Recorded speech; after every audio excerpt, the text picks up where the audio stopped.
What's going on, everybody? Welcome in to the Blazers Uprise post-game show. The Blazers come back from 17 points down in the final 6 minutes and get a huge win. While the New Orleans Pelicans choke, they are just a team that has choked a ton of double-digit leads. You know, we think we're bad with choking double-digit leads. My goodness, apparently the Pelicans are worse, and they choked. You know, it took some Blazers stepping up. It took some good defensive possessions, which we finally put together after not putting together pretty much all game long. And we were able to get a huge, monumental rally and win this game by 1. This is just fun to get a win. You know, Dame drops 50. That's cool. CJ comes back, makes his return, starts off hot, then struggles, but good to see him back on the floor. So there's definitely some positives from this game. This was also probably our worst performance in a win all season long, so we will also talk about that, and we'll talk about everything good and bad, as we always do. So thank you for making us a part of your guys' night. How are you guys feeling? I want to hear chat. Before we go into it, Eric, because normally we just go in, I go in, and then I toss it over to you. I want to see how chat is feeling. Post in chat how you're feeling about this game. Are you feeling good? Are you feeling bad? Are you feeling conflicted? Because I feel like a lot of people are probably going to end up feeling conflicted from this one. This was a game that, my goodness, the Blazers looked terrible almost all game long, and then turn it on the last 6 minutes and come back from a 17-point deficit. I mean, I don't know. That's this team for you guys. That's what this team's always a roller coaster ride. Shout out Kyle Wilson, $2 dono. He says Pelicans continue in New Orleans choking tradition. RJH says he's feeling lucky. We are definitely lucky. You send a 88% free throw shooter in Brandon Ingram to the line and he misses both. We don't win this game unless he misses both of those free throws. After we don't foul for 8 seconds. Yeah. And then okay, we score 2 because they foul us, so we get 2 points. And then I almost said Nigel Williams-Goss. Nickeil Alexander-Walker drops the ball out of bounds. Just drops the ball out of bounds. So those 2 plays both had to happen for us to come back. So I'm very happy with the fact that we won, but also it took New Orleans basically handing us the game there late. I mean, let's just be honest. Brandon Ingram, if he makes one of those 2 free throws, we probably don't win this game. If Nickeil Alexander-Walker just catches the damn ball, we probably don't win this game. They could have probably called Trent for a foul before the ball inbounded, which would have given them 1 free throw in the ball. So we got kind of lucky there, too. But, I mean, that's kind of where it's like, dang, it's split. Because, happy with the comeback win. This was a great comeback. I did not think the Blazers had any chance to win at any point until we actually won, basically. I didn't think this team had any chance of coming back. When you're down 17, especially with the way the Blazers looked, when you're down 17, it's with 6 minutes left, that's a tall order. So, I mean, it wasn't just Dame. Melo hit a shot and also had a key block late, so I want to give him his credit. Rocco hit a shot as well. You know, it was a couple different guys stepping up, but it was mostly Dame who dropped 50 today.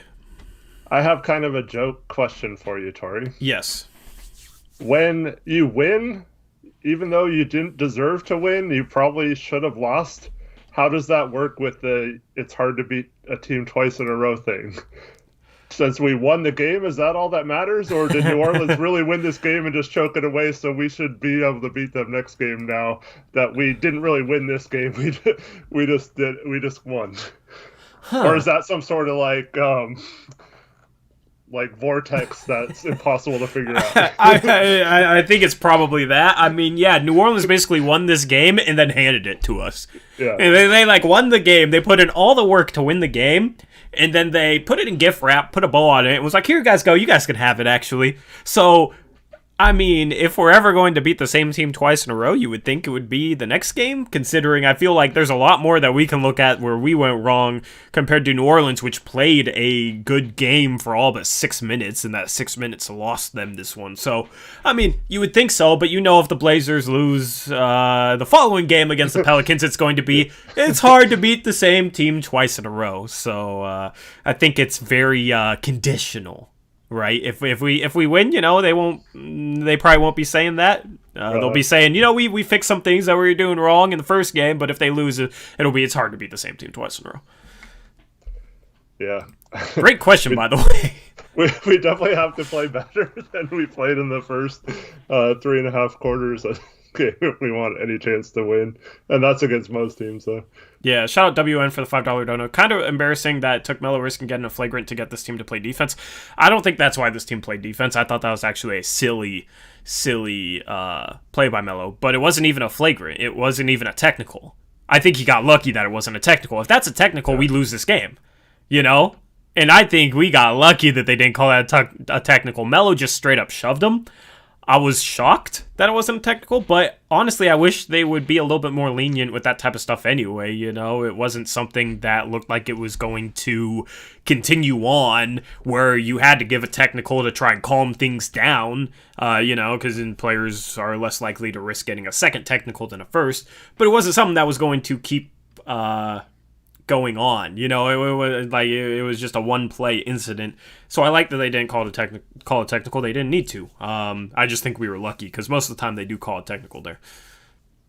Yeah, I was very glad they didn't. Yeah, that's one of those things where, like you said, it's not a technical, but like the way they call it nowadays, I almost was like thinking that that's what they were going to call it, just because they seem, anytime there's any kind of action like that, it seems to be an automatic technical or flagrant or whatever. So I'm glad it wasn't. Thank goodness, we needed every point. But yep. So Dame shoots 13 for 20 today from the field, 6 for 13 from the 3-point line. He finally gets some love from the refs, Eric, and has 18 free throws. He made all 18, and I don't think 31 out of 31 as a team. 31 out of 31. That's extremely impressive. Gary Trent Jr. was 7 for 7. Nasir Little was 2 for 2. And we needed every one of those free throws. So kids, practice your free throw shooting because that's what won us this game. I mean, but you look at our shooting numbers, which were struggling in the first half. We did shoot 52% from the field and 42% from three. Offensively, the one area that we struggled with was 17 turnovers. To 20 assists. You know, we had very little ball movement, and then we were turning over the ball like crazy. That was basically the one area we struggled offensively, because if you can shoot 50, 40, 100, you know, not 50, 40, 90, they shot 50, 40, 100. That's a... you can't ask for much better, especially with the way they struggled. You know, guys got hot late. Derrick Jones Jr. was perfect from the field, 4 for 4. He was 2 for 2 from the 3-point line. Him hitting 2 threes is not, you know, both his threes is not something you should expect. So offensively, I thought that we had a lot of good performances, so to say. Rocco 3 for 7 from 3. That's 43%. CJ started hot and then struggled, but that's to be expected. He's going to be rusty a little bit. Gary Trent Jr. had his first good game in a while. He was 6 for 10 from the field, 3 for 7 from 3. Melo hit a couple shots there in the second half. He didn't have the most efficient night, but he had, check this, all right? I just want to point this out right now, and we can talk about it a little bit later and go more in depth on it, but he had 6 assists tonight, Eric. Yep, that's 3 straight games, 5, 6 assists. He made and he could have had another assist. Out of a short roll when they trapped Dame, they had Melo do exactly what you talked about. Short roll to the free throw line. It was a play in the first half. He caught the ball and kicked it out to Gary Trent Jr., who had a wide open corner 3. Wide open. He airballed it, but he airballed it, but like wide open. But like, I was sitting there like, yes, that's how you beat the trap. And that's exactly what you're talking about, using Melo in that role. Melo, honestly, like, has been a very willing passer. He made an extra pass, a great extra pass there in the first half. He's been a very willing passer, and I wouldn't be surprised if at this point in his career, he's like, you know what? I want to become more of a facilitator. You know, I've always been a scorer. I want to show these people that I can throw dimes. He had 5 assists each of the last 2 games, had 6 assists tonight. So he's been phenomenal in just making the right pass and making the right play. And that's where everybody says that says we need Aaron Gordon. I think Melo could throw pretty much a lot of the same passes that Aaron Gordon throws. He just has to look for him and be willing to throw them. And he has been lately, and it's been nice to see. I was laughing out at my comment that Melo could average 5 assists a game. I mean, I'm still going to laugh at 5 over 5 assists a game, right? He's averaging over the last 3 games, what, 5.3? And this seems like just, a super high mark for him. So, I just want to say, so he had that pass to Trent, right? Mm-hmm. The next play, he got the ball in the elbow free 3-point line extended, made the extra pass to Trent, who made that 3. And then the next possession, he got it skip past the Dame, who kind of fumbled the pass and then took a shot anyway. So he actually passed the first 3 times he touched the ball, like all to open shooters at the time. and they only made 1 out of the 3 shots, but like he was definitely looking to pass right when he came in the game, and I love to see that. Yeah, what was frustrating is there would be positions like that where we'd get good shots, but then most of the time it was very ISO heavy today. It was extremely, extremely ISO heavy. We shot so many contested shots there in the first half. I think we were shooting 37% from the field and 35% from 3. Second half, shot much, much better. I wish I had like half by half splits here, but I wasn't. I don't know. There were some possessions that I really liked. How do I explain this? It was like the good possessions, there was a few more possessions where I was like, yes, that's what we need to do more offensively. But then the bad possessions offensively, I felt like were real bad. You know, and it was almost like that contrast made me even more infuriated because it's like, Dame's getting trapped and we use Melo in the short roll and it gets Gary Trent Jr. a wide open 3 and Melo probably could have had a wide open 15-footer. It's like, cool. And then the next time down, I think we post Melo and he shoots a fadeaway, twisting in the air, one-legged, Dirk, contested 15-footer. And it's just like, they're trapping Dame. You could probably get Melo a 15-footer that's wide open with him stepping into it if you just have him slip the pick when they trap. And that we just saw him create a wide open 3 for Gary Trent Jr. off of it. So it's almost like the contrast of both those things was just like had me extremely frustrated throughout this game. If you follow me on Twitter, I was extremely frustrated throughout this game. But yeah, I mean, offensively, you look at this and you don't think it's a problem. A lot of it is buoyed by. However you say that word. Why do I keep trying to add to my vocabulary? A lot of it, buoyed, yeah. Which is probably a word you shouldn't say as a Blazer fan. But a lot of it was helped due in fact to just some of the hot shooting there in the fourth, right? But overall, I thought, the biggest thing that kind of held us back was defensively in this game. I don't know if you want to go into that or if you want to remain positive before we go there. Before we go there, I just want to talk about 2 plays that really stood out to me in the fourth quarter. One was Dame drove, kicked it out to Gary Trent Jr., who was wide open once again. He misses the 3, but Dame hustles and gets the offensive rebound.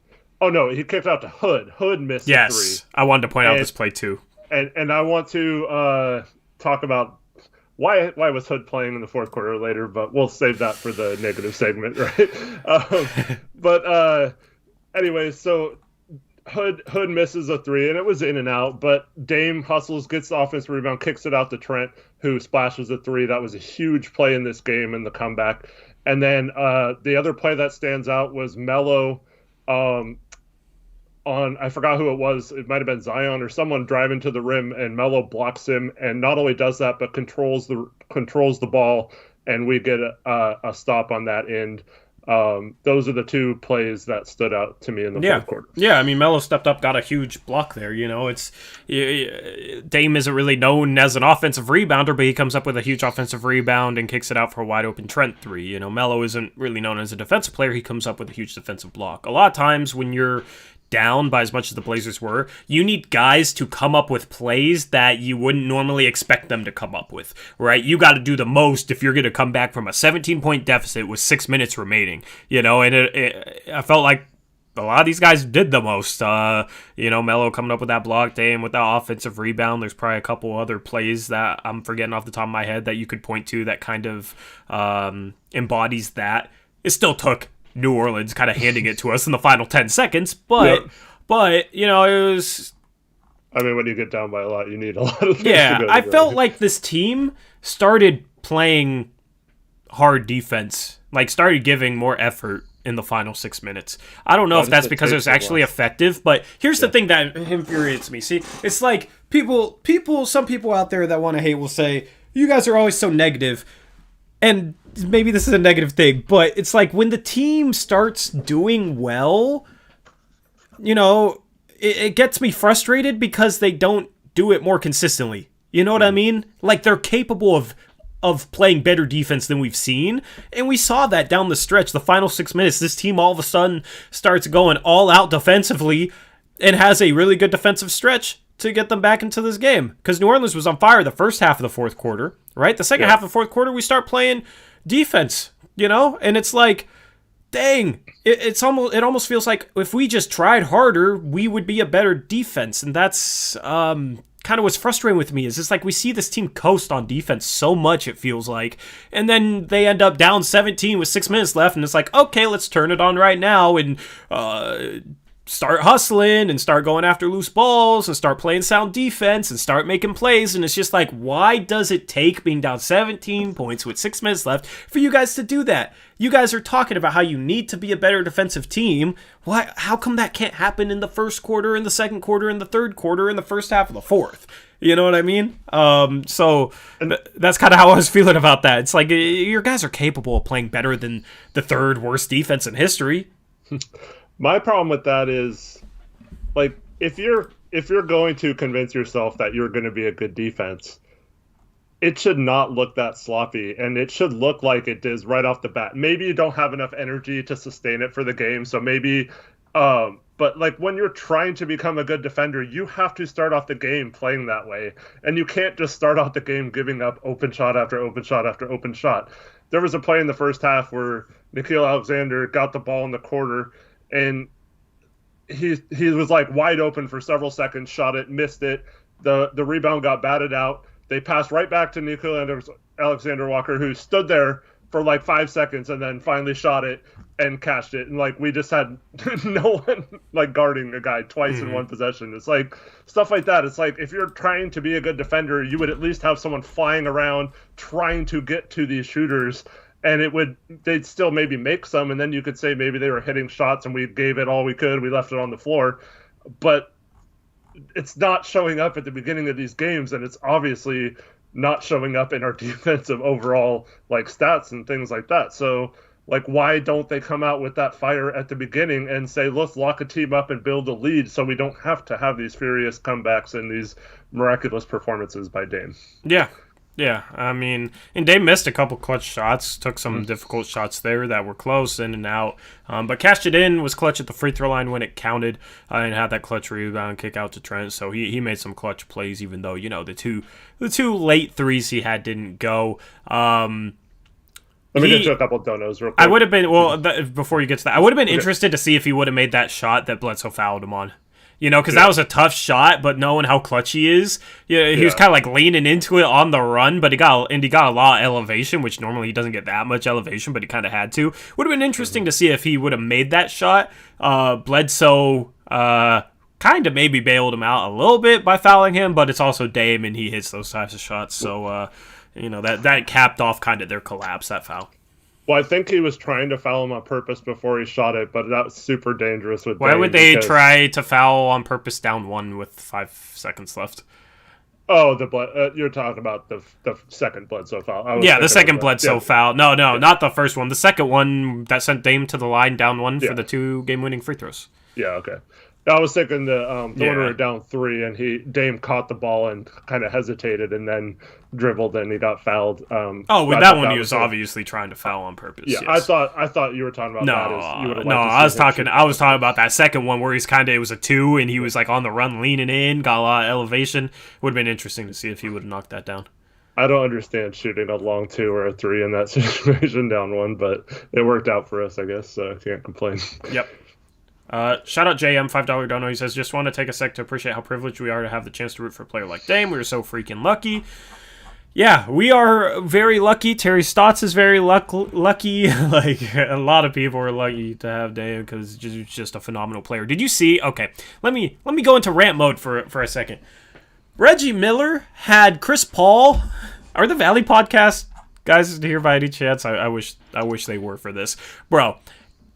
Reggie Miller had Chris Paul ahead of Damian Lillard in his MVP race. Like, in the tier above. Like, apparently Chris Paul is, like, one of the top 4 MVP candidates in a tier above Damian Lillard. That is the dumbest take on this year's MVP race that I've heard and we'll probably hear all season. Like, I mean, Chris Paul's having a good year, but yeah, he's... But, dude, Devin Booker is... They're number 1. You know, sure, Chris Paul has come in and had a huge impact. I'm not debating that, but, like, they were winning a lot of games at the start of the season when Chris Paul wasn't playing well. If Dame isn't playing well, These Blazers are in the lottery easily. You know what I mean? They have Devin Booker. Devin Booker is arguably the most talented player on that team. So I don't know how the second most talented player on that team is an MVP candidate ahead of Dame. Especially like with how much Dame has had to carry this team, how well Dame's been in the clutch. After this game, his scoring average is above 30 points per game. He's been crazy efficient. Like I don't know, man. That's just insane. Like that's one of those takes that are so bad it's hard to argue. Yeah, I don't agree with that at all. I mean, if you want to have CP3 up there in your rankings or whatever, it's okay. But yeah, I don't see any way he's above Dame, especially with the way that team's been playing, and like overall, like they've had a lot of players play well, and also they haven't had Chris Paul hasn't really had to do it by himself like Dame has for several stretches of the year. So yeah, I don't agree with that at all. Yeah, so just wanted to point that out. I don't think the Valley guys are in here because I feel like that they would even have to agree with that, man. Like that is such a bad take. Shout out Roger for $3 dono. He says Dame saving stats like always. LMAO. I mean, yeah, that's kind of what this felt like. You know, after the game, it was like, how the hell did we win? Oh yeah, Damian Lillard and the Pelicans choked. You know, there was nothing. Well, I will say this. Okay, we did see a decent amount of trapping defense. Okay, and honestly. Yeah, I mean, we saw it throughout the game, though, here and there. And the issue wasn't with the trap, because I thought Ennis was doing a very decent job of it. It was everything behind that when we trapped. Yeah, there was, towards the end with that, when Bledsoe hit the three, you could hear Stotts yelling trap on Ingram with, I think it was Hood and Trent. Mm-hmm. And then Rocco and Dame both ran to the same spot in the paint. And one of those, it was probably Rocco's fault, I think, on that one, should have been in a position to be closer to the shooter out there on Bledsoe, but they both kind of ran to the same spot. So they were both stuck in no man's land, and that's going to leave someone open. So it wasn't that the trap didn't work or the blitz didn't work, like you said. It's because we didn't do a good enough job with the other three guys of recognizing where they needed to be, and the rotations weren't good. But this is exactly why you need to do it more often and throughout the season, because you want to be able to look at film and clean those up in practice and work on those things. So by the time we're talking 2 months from now, we're not sitting here saying, oh, look, they missed the rotation here. They both went to the same spot. We're saying, look how crisp this was. Look, every one of those three players is in the exact right spot, and we didn't give up an open three, even though they had a 4-on-3 advantage. And that's the problem, is this should have been happening from the beginning of the season. So now we're, 3.5 months into the season or however long it's been. Yeah. We should be starting to see that now, not just all of a sudden we need to play better defense. Let's start trapping and blitzing some picks every once in a while. Like, this is the problem with the Blazers. They wait too long to implement these things, and they don't do it enough to get comfortable doing it. And I hope I'm wrong this time. I'm not going to believe it until I actually see it. I'm never making that excuse again, or that I'm never going down that road as long as Stoss is the coach. But this needs to happen right now, where they need to clean this stuff up and keep on working on it so that they are in sync with what to do in those situations and not making simple mistakes on the backside. Yeah, and what did I say at the start of the season? I said if we're going to trap, there's going to be some growing pains, because a lot of players on this roster aren't used to trapping and aren't used to defending behind a trap. And I said, we might lose a couple games because of it, but by mid-season, we'll have it down, okay? But then it's like we don't do it hardly at all. And then it's like, okay, you look at this game, this is probably the most we've trapped in a game all season long, I would say. And, you probably got some people out there, I didn't see anything like this, but I know there's probably some people out there that are saying, see, that's why they don't trap, look how bad it looks. Yeah. It's like, no, they're making some executional mistakes behind the trap. It's not due to Ennis Kanter. I think Ennis Kanter showed tonight, like, he kind of dispelled the notion that he can't trap. Because there was multiple possessions where he trapped. There was one in which it forced a turnover. And then we gave the ball right back to him. I don't know if you know which play I'm talking about. And then we gave the ball right back to him. But we forced a turnover. Kanter trapped perfectly. Okay, better. It looked better than him dropping, to me. Okay, so the whole notion that he can't trap, I don't buy into that. You know, I want to see him trap consistently to see what it looks like. The thing is people will just chalk it up to it being Kanter when it wasn't Kanter's tonight. It's Kanter's fault tonight that traps weren't working. It was everything else on the backside. You know, I posted a clip on Twitter. I posted a video clip. If you don't follow me at ToryJonesYT, Eric is at Hoopshock. I posted a clip on Twitter, and it was the Pelicans getting a pretty open three because of it. And the reason why was because Melo got pinned underneath Adams underneath the hoop. It was a great play to beat the trap. And, you know, they didn't put enough pressure on the passer who just easily lobbed it across the court. And it was Melo's job to rotate out there, and he couldn't rotate out in time because he was getting pinned underneath Adams, which he shouldn't have been underneath Adams. He should have been maybe over the top of him, fronting him so that he wouldn't get screened, so that he could have gotten out to the shooter in time. It's stuff like that. You know, it's executional mistakes in defensive rotations. That's why the trapping defense wasn't really effective tonight. And it's like, we should have been running this all season, because by now, those executional mistakes should have been cleaned up, so to say, and we should be more comfortable throwing that out there, and especially against a team like injuries. Yeah, even with the injuries, and especially against a team like Phoenix, who it's just ridiculous to run drop scheme on. You want to hedge or trap against Chris Paul or Devin Booker, we'd be comfortable enough to do it. Whereas when we played Phoenix, we pretty much just dropped all game and got burnt. Before the All-Star break, right before the All-Star break, and the first game after the All-Star break. So I think that kind of showcased why we needed to start running this earlier and run it somewhat consistently all season long, because yeah, I mean, I'm happy they start running it now. You know, I think against some teams it'll still be better than dropping, even though we're used to dropping and not used to trapping. But by the playoffs, you have to be able to trap. You have to be able to throw different defenses out there. And you're not going to be able to get there at a high enough level unless you start doing it now and throughout the season. Yep. And then we missed an earlier donation from Toasty. I wanted to get to that, $5. Oh, yeah, apologies. I'm a huge CJ fan, and I wanted to know what you guys thought about his first game back. I was a bit disappointed, but I hope he can bounce back on Thursday. He looked awful like the first preseason game of the year. Right, the first couple preseason games of the year, I don't know if you guys remember, he did not look good. Okay, and then what happens? Out of shape. Yeah, and then what happens?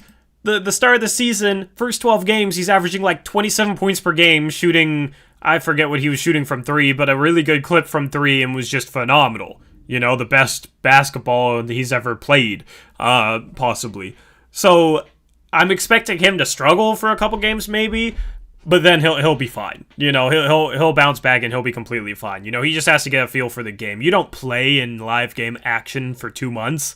I mean, I don't know if any of you guys play, but if you like consistently play pickup ball or in live game action, you know, against people that are your level, you know, if you're a decent player, and then you take 2 months off, and then you try and come back and play, like those first couple games, you don't feel comfortable. You're not like you almost have to overthink things because you don't have that feel for the game. You gotta kind of get back in your normal rhythm playing the game. So that's the case for CJ right now. You know, you would not have seen him miss a three off the backboard the way he did in the second half. I think it was the second half. Maybe it was the first half. I don't know. He missed a three badly off the backboard. You wouldn't have seen that over the first 12 games of the season. You wouldn't have seen him miss that bad. So that just shows you right there that it's just a rhythm and a feel thing. Man, can you believe or imagine how bad we're all going to feel that once we start playing pickup games again? Oh my goodness. I'm ready because I've been in the gym, so I'm going to be a little bit more ready than others. You know, I've been getting in shape lately and working on things, but it's going to be some ugly basketball afterwards. The thing with CJ though is like you have to remember too, it was a foot injury, so he wasn't able to do much conditioning until he was cleared to like run and really push his foot more. So it's going to take him a little longer than say Nurk when he comes back. It should be a situation where he's pretty much ready to go, other than just getting back into the feel of the game and things like that. So like Nurk should be like conditioning this whole time. Well, who knows with the calf thing, but like up until the calf injury or whatever that was, he should have been staying in shape physically, whereas CJ pretty much couldn't do that. He was very limited on what he could do. So it is going to take a while for him to get used to doing it. And he's been a guy who in years past is among the league leaders every year in like miles ran on the court in a game and things like that. So this is a guy who moves around a lot on the floor, and he'll be fine. I'm not worried about it. I thought we kind of forced to him a little bit too much. I can understand why we're trying to get him going maybe in his first game back, but I think he'll be all right coming up, and I don't think this is any reason to panic or anything like that. Yep. By the way, if you saw Trevin's tweet that said rough night for the Fire Stotts crowd, in my opinion, he's being sarcastic, but Rip City Project was like, are you serious? That this was ISO for the win, not good coaching? Yeah, if you don't know Trevin, I don't know. Our mods, Trevin and Westbrook have a thing for like being sarcastic on the internet without any hint of it. And it's just like, if you don't know him, you wouldn't buy it as sarcasm. So, yeah, that's kind of the thing, you know, it's, and then you click on Trevin's profile and he has @Blazers Uprise YT in his bio because he's a mod and people think he's spewing Stotts gospel, you know, Trevin. I thought that was funny.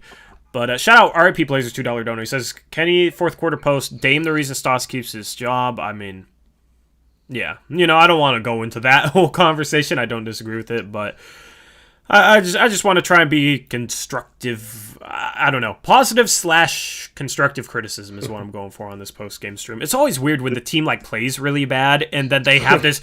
It's Dame, man. Yeah, and then Dame leads them back from a 17-point deficit with 6 minutes left. It's really hard to cover those games because you're trying to mix like, okay, cool, we won, we came back, thank goodness we didn't lose this game, like, hopefully we can beat the same team twice in a row, mixed with we really played bad. You know, the thing is, if you go too much on the we really played bad part, you got all those people in here saying, you guys are so negative all the time, you know, and if, but like, we're always going to tell the truth because that's what we do, so it's definitely hard to balance that. This is why it was disappointing to me. It's because of all the comments after the last game and how we didn't play well coming out of the All-Star break. We lose to Phoenix. We barely beat Minnesota on Saturday. We come back Sunday night and just lay an egg. And you hear all the comments after the game like, oh, it's tough to beat a team twice and all that stuff. And like you just expect them at some point to stop with the talking and like do something about it on the court. So it's just so disappointing following all those comments that like, oh, we'll just watch film and see what's going on. I'm not really sure, you know, those kind of things. And then we see them come out in this game just with a complete lack of effort on defense and just a very bland, generic pick and roll. I think we ran pick and roll our first 10 plays. Oh, I got a play breakdown that I can bring up right now if you want. Do you want me to bring this up? It was from Sure. One of the best Twitter follows out Thomas? there. Yeah, it was Thomas @Doshniznal. Did you get Andrew Miller's donation? Oh no, can you think that? Yeah, Andrew Miller, thank you, $5 donation, says, if you're talking value to their team, Dame is damn near all of Portland's value. Tough to put someone above Dame value-wise. Completely agree with that. Yes, I also agree. And the TNT commentators were kind of speaking on that. By the way, if you want to follow Thomas, he's a really good follow. You can follow him there. There's the link. Just because, you know, this is where I'm getting it from. So he said... he charted plays from 5 minutes, 11 seconds left in the second to the end of the game, I believe. Or maybe it wasn't quite to the end of the game. But he said 47 total half-court sets since 5:11 left in the second. I think this might have been at the end of the third. Out of those 47 total half-court sets, 16 of those were Dame and Kanter pick and roll. 9 of those were Dame and Rocco pick and roll / pick and pop. So 25 out of the 47, that's more than half, just Dame Kanter or Dame Rocco pick and roll, pick and pop. 5 of them were Dame ISO. 5 of them were Melo ISO or Melo post up. 3 of them were a CJ ISO. 1 of them was a CJ and Melo pick and pop. 1 of them was a CJ and Rocco pick and pop. 1 of them was a Gary Trent Jr. ISO. And 4 of them were miscellaneous, which I think are probably, you know, the types of plays we want more of, where we were moving the ball, or it wasn't, you know, it was, you know, something else other than basically ISO or pick and pop. But 43 out of those 47 sets that Thomas charted were isolation or pick and roll or pick and pop. You know, it was isolation or on ball screens. pretty much. Mm-hmm. And I think that kind of, yeah, I mean, if you watch, I don't know how anybody can argue that if you actually watch this team, because that's what it looks like to me. And I don't feel like they got a lot of good shots outside of a few open threes off Dame penetration. Like, I don't feel like they took good shots. Like, Melo hit a tough contested three at the top of the key. Dame, of course, hit several tough shots. Like, just think if we had, like, some good play calls down the stretch to get these guys a clean look instead of Dame having to hit, once again, like, a 30-foot shot with, like, being double-teamed and trying to navigate a screen and all this stuff. Like, I just wish we had something else we could try in those situations. But it's hard to say, like, anything too bad, because the ultimate trump card is, did we win? And so we won the game. So like I said, it worked out once again. I don't know how it keeps working out. I felt like there were so many mistakes we made down the stretch of this game, but we have that guy Damian Lillard, and that's why he should be right up there with some of the best in the league as MVP right now. Yep. Huge shout out Near 012, one of our biggest supporters. He says, not too excited about this win, but it's a win. Have to work now and just wanted to show some love. P.S. Got engaged last weekend. Oh, yeah. So congrats to you, man. Congrats to you congrats. And your fiance. Everybody congratulate Near Zero in the chat, man. Happy to hear it for you. You're going to have to stop spending money on donos and start spending money on that fiance, you know. But honestly, I'll be happy for that, man. I'm happy that you are engaged. Congrats. Thank you for the donos, as always, man. You're always very supportive. It means a lot. And yeah, very happy for you, bro. So congratulate him in the chat. Congratulations. He's joining Travioli as someone who we'll never see again. Oh, I know. Travioli got married and then was gone, man. Yeah. Man, I haven't seen... when was the last time we saw Travioli? Just promise to come back every once in a while. At the beginning of the season, like before the season started, he was in stream a few times. He like fake made him a mod for like a couple Did of I? days. I don't even remember. And then like I haven't seen him since. Yeah. Oh man, I hope Travioli's doing well. Yeah, Travioli got married and then disappeared, man. So just as long as you come back every now and then, I'll be happy. I'll be happy. Meanwhile, for those that don't know, Travioli has a famous rhyme for him made by Tori. I don't about even... ravioli. Well, that's what his name is based off of, right? Where are we going with this? I don't know. But shout out to your $5 dono. He says, "Y'all my peeps, I'll pop in. I promise." I don't know. We got to get your fiance to like us so she'll let you pop in here. You know, that's the goal. So tell her congratulations from us if she has any idea who we are. Or maybe, you know, in your alone time, you watch YouTube and you don't want to tell her that you watch two randoms on YouTube talk about basketball for 2 hours almost every other night. Happy for you, man. Congratulations.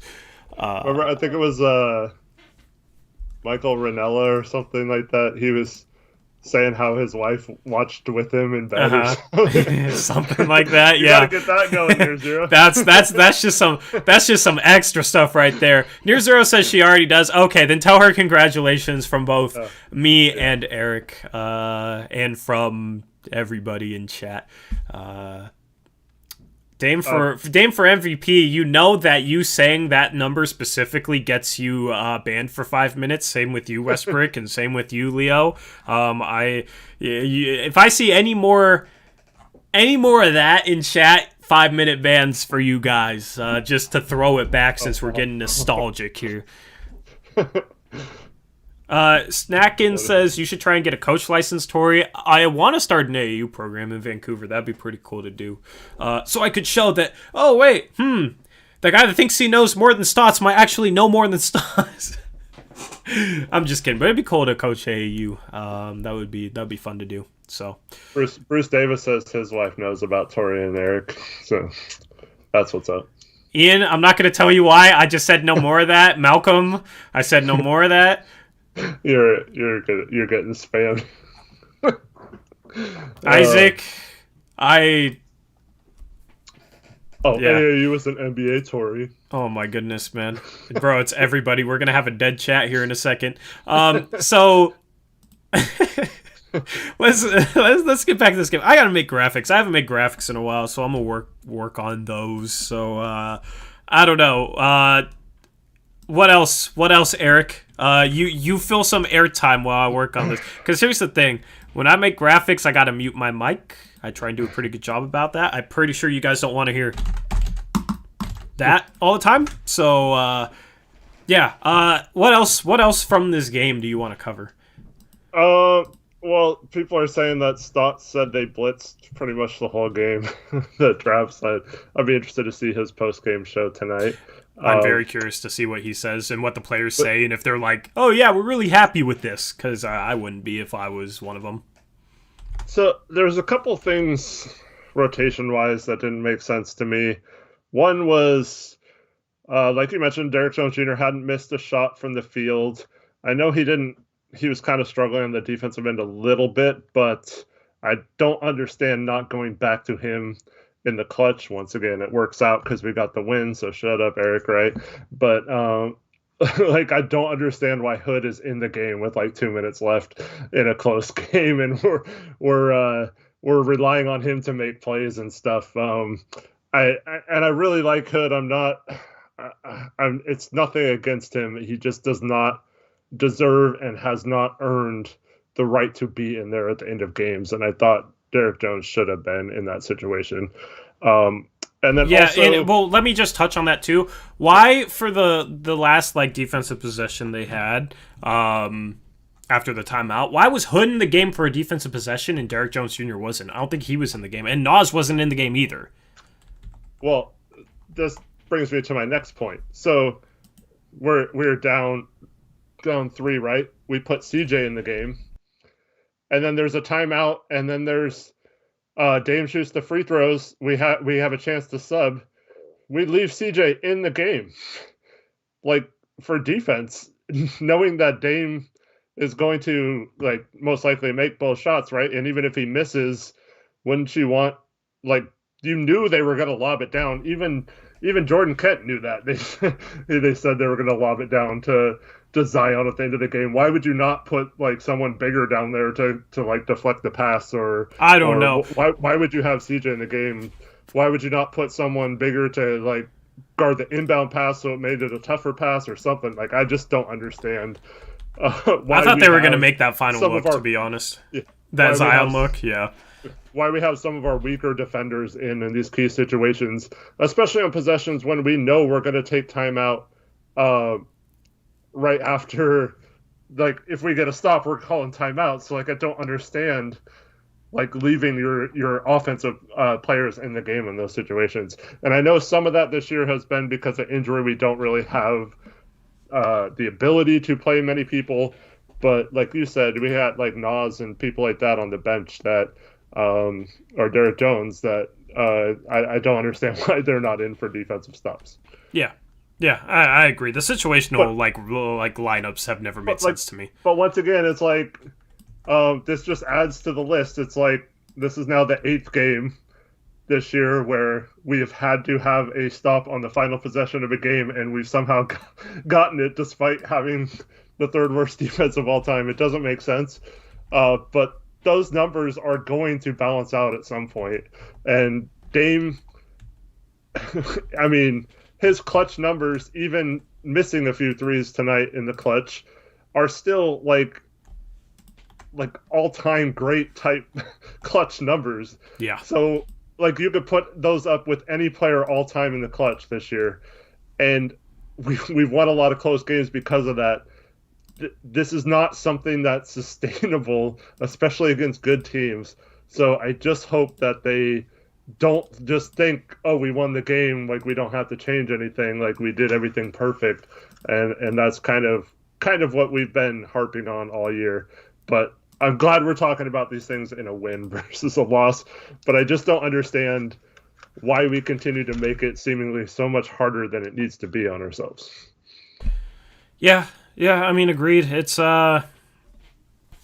I don't know. There's so much from this game that I feel like you can look at for improvement from this team. It's kind of crazy that we won this game. As I said at the start of the stream, I think this is the worst we played in any win. You know, Dame played great, and Derrick Jones Jr. played great. Not like individually. Like individually, we had some decent performances. But as far as a team, as far as the way we played, I think this was the worst game of the season in a win. You know, we've played worse in some losses for sure. But you know, it's I want to hear this team in their post game conferences. I want to hear them say that they're happy that they won, but they're not happy with how they played. You can be happy that you won and not happy with how you played. Okay, I'm happy that they won, and I'm not happy with how they played.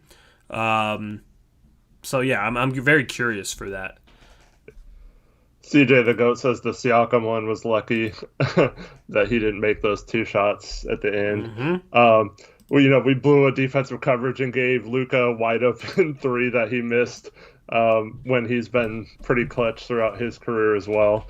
But he misses the wide open one. But like a couple games later, he hit like 2 step back threes in the last 10 seconds. I forget which team it was against to win a game. We've gotten lucky in crunch time, man. Yeah. I mean, it's not luck that Dame is as clutch as he is. That's like definitely a skill, but he's been like what he's been doing is unsustainable even for Dame, right? And then on the defensive end, we've given up some good game-winning looks. I mean, that was as good bro, 1.2 seconds left, make the go-ahead free throw, and they're inbounding from their own end without a timeout, and you're telling me Zion gets that shot? We're pretty lucky he missed that. He was knocking that shot down. You know, he's a little bit closer from most of the time, but he was finishing all night long on us. So yeah, I mean that's the thing where it's like when people just want to look at the record to base everything off of, I don't think you can, because we've had so many games hinge on 1 or 2 possessions. Like I feel like the difference between us being 23-16 right now and like 17-22 could be as little as 10 individual possessions, right? That doesn't, you know, we've played thousands of possessions so far this season. So 10 possessions is nothing, right? But it's everything when it comes to the record. Dame making some of those plays. You know, you look at him against the Bulls when we came back. You look at CJ making that shot against Houston to win when we were down in OT. You look at Dame against the Pelicans. You look at, you know, Siakam had a very open game-winning opportunity against us when we beat Toronto by 1. I mean, we're just talking about so many games that are decided by one singular possession. You know, so that's why I'm not sitting here like basing the way this team is playing off of wins and losses alone, you know, and just their record alone. I'm happy with the record, but it doesn't mean that this team is automatically playing great basketball so far this season because they're 23-16, are they now, or 24-17, or whatever they are. You know, we've played an easy schedule. That's part of it, and a lot of it has hinged on singular possessions in multiple games. Yeah, and I just want to get to a couple questions from chat. So Adam Smith asks, he says he's still holding out hope that somehow Hood gets closer to normal. Can it take longer sometimes for guys to recover from that injury? Hood can also handle the ball and occasionally gets mismatch and ISO. Yes, that's all true. Usually you have to keep in mind, like with Durant, who's coming back from the same injury. His injury occurred almost 6 months prior to Hood's. So you have to think that he's 6 months ahead in his recovery process. Plus he's a better player, so it doesn't quite look as bad. But so Hood absolutely should be fine sometime down the line, whatever his new fine is. I doubt he'll be the same player he was, but he should be somewhat normal. It just probably takes about a year of playing wise to get back into that. The problem is, I don't think we can afford to do that this year. I thought maybe we could give him a chance, and by this point, he would be starting to improve enough to where he wasn't a liability on the court.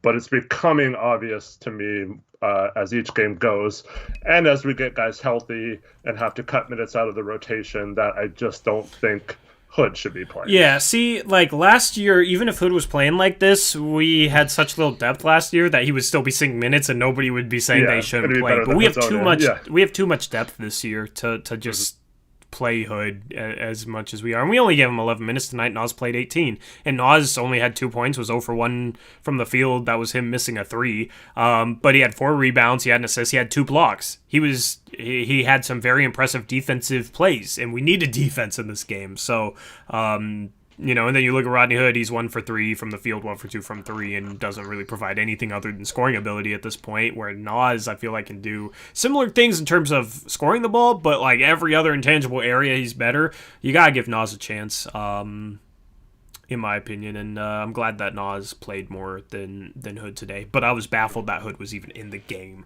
during crunch time. Yeah. For the second straight game. Yeah, especially when you look at Derrick Jones Jr. I mean, here's the crazy thing about Derrick Jones Jr. He didn't have a rebound, assist, a steal, or a block, and normally he fills up those statistical areas. But it's like, Derrick Jones Jr. only played 18 minutes. I don't know what Stotts' deal is with not playing Derrick Jones Jr., but he just, I don't know.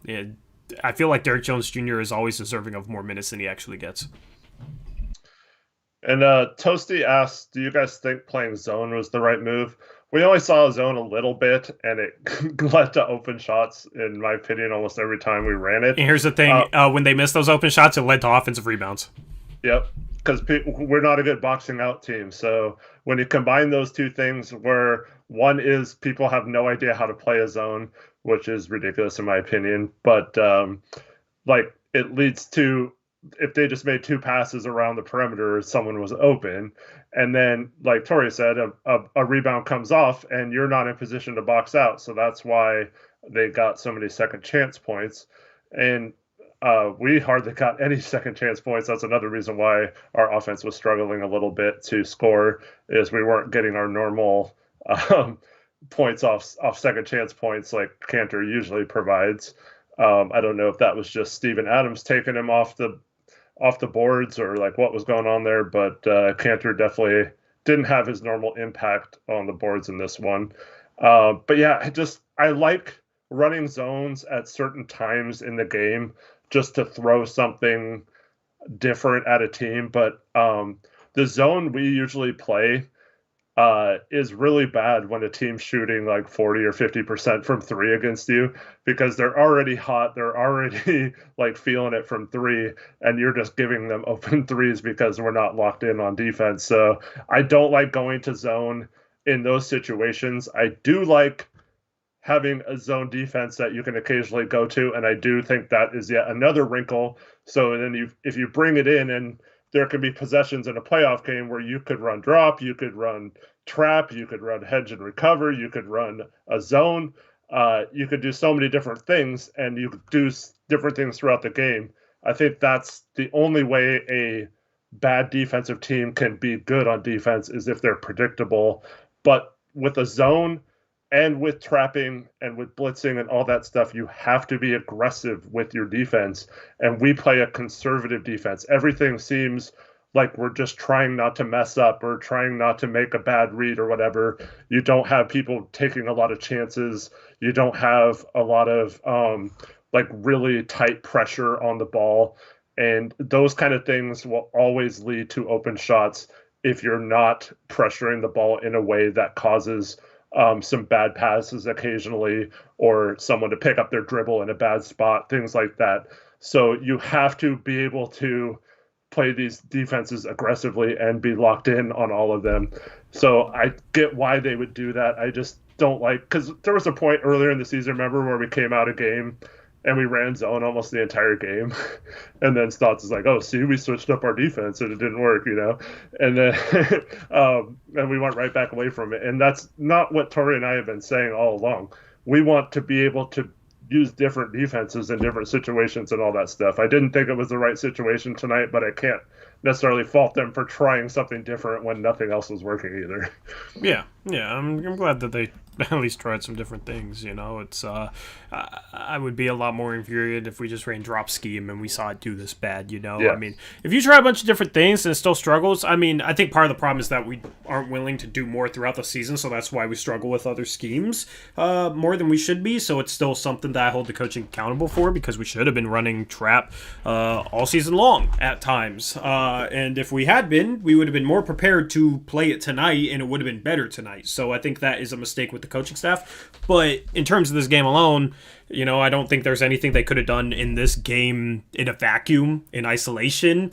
I don't think there's anything more they could have done. It's just a lot of like the season-long things that I think they need to be doing, and a lot of the the defensive rotations, the backside rotations, closeouts still aren't as good as they should be. I don't know why, but the coaching staff should have had these guys a little bit further along by this point in those certain areas if they were actually helping them improve in those areas, because those areas are improvable. They're not, based on, I don't know, those areas aren't really based on athleticism or size or anything. There's a lot of things that they could have improved more by this point that they haven't. So that's one of my areas of accountability. And the other one is just not knowing how to run certain schemes well enough right now because they haven't run them. So in this game, I'm not criticizing Stotts for the defense in this game, but we did see stuff in this game that you can criticize Stotts for because it should have been better at this point in the season if we had been working on it properly before now, if that makes sense.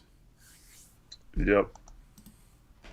I know it makes sense to you, Eric, because we just think on the same wavelength. Yeah. That's definitely for chat. Definitely for chat. Hopefully chat understands what I'm saying. Dro has a $5 donation, and it's about the zone defense too. So how is the zone going to fix our problems? Teams tend to get open threes in a zone. Maybe a 1-3-1 could work. Depends on who is in the game, though. And so a 1-3-1 would work if, once again, you're aggressive with the traps. I feel like we're too slow and not aggressive enough on those traps to make a 1-3-1 work. So I think it would be a disaster if we tried it with our philosophy of being conservative. I don't know.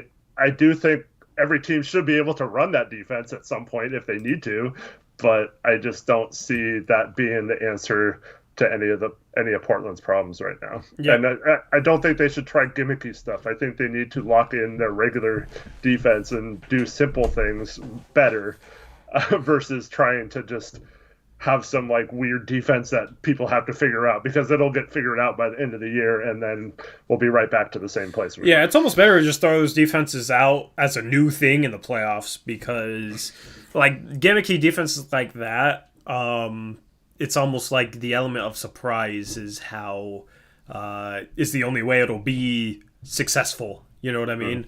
Or the way it will be most successful. So you almost want to keep that element of surprise. Whereas trapping, teams see that all season long, and teams will be prepared to deal with that if they see it. So that's something you got to try and perfect throughout the season, whereas gimmicky stuff like that, you want that element of surprise in a playoff series. So Reese brought up Lloyd Pierce, and you said you were going to tell me on air about Reese DMing Lloyd Pierce and then getting a response. Yeah. So I don't know if you saw this earlier today, but so someone posted a screenshot of a DMing Lloyd Pierce, and it was really rude. He basically called him a horrible coach and all that stuff. And Lloyd Pierce actually took the time to respond to him, asking him, what do you think made me a horrible coach? Like, what did I do scheme-wise? Like, all this kind of stuff. So it was kind of like an internet thing this morning. If you don't know, Lloyd Pierce was the coach of the Hawks who got fired. Really, I actually like him, like, personality-wise, and I don't know, it's not like he had that good of a roster there in Atlanta. Just wait. Okay, maybe that'll change. We'll see what happened. So our mod here, Reese Cooley, he decided to start DMing him too and see if he'd respond. And Lloyd, to his credit, started responding. Okay, what did Reese DM him? Like, was Reese polite, or was Reese... Yeah, so Reese started off, like, he wasn't an a-hole like that other guy was. Okay, good. But Lloyd Pierce is already on edge, right? Because he just got blasted by this person releasing these private DMs or whatever. Uh-huh. So Reese put, "Yo, Lloyd, big fan. I was wondering if you could discuss with me how easy it is to defend Terry Stotts' offense." So, yeah, a reasonable question, right? You know where Reese is going with this. Yes. Lloyd doesn't necessarily know that, right? Yes. So he says, not easy at all. They have great movement, and the ball stays in their players' best hands, or their best players' hands. So, right off the bat, I was a little confused. Because... How do you have good movement and the ball stays Right. What? Yeah. Huh. So, so Reese says, as a Blazer fan, I've got to disagree. Our offense has no movement at all. If you trap Dame, this team has no idea what to do. It's what cost us the Pelican series. I feel like there is barely any sets run, just Dame, Melo, ISO, and just pick and roll. Is it much harder to stop than it looks? And he says, watch Brooklyn. What do they do better? Lakers, Philly, teams are all stagnant and play through their best players. It's not rocket science. Most players can't handle additional responsibility anyways. So this guy's like a Stotts truther. What? Okay, honestly, probably a good firing there. Yeah. Well, let's just look at the assist numbers for those teams. How about that? You know, Yeah. did Reese respond with that? Because No. So Lloyd Pierce just keeps responding to Reese and like keeps talking about it, and like I said, this guy was actually taking time to talk to Reese, which is cool, until something happened, which I'll tell you about later.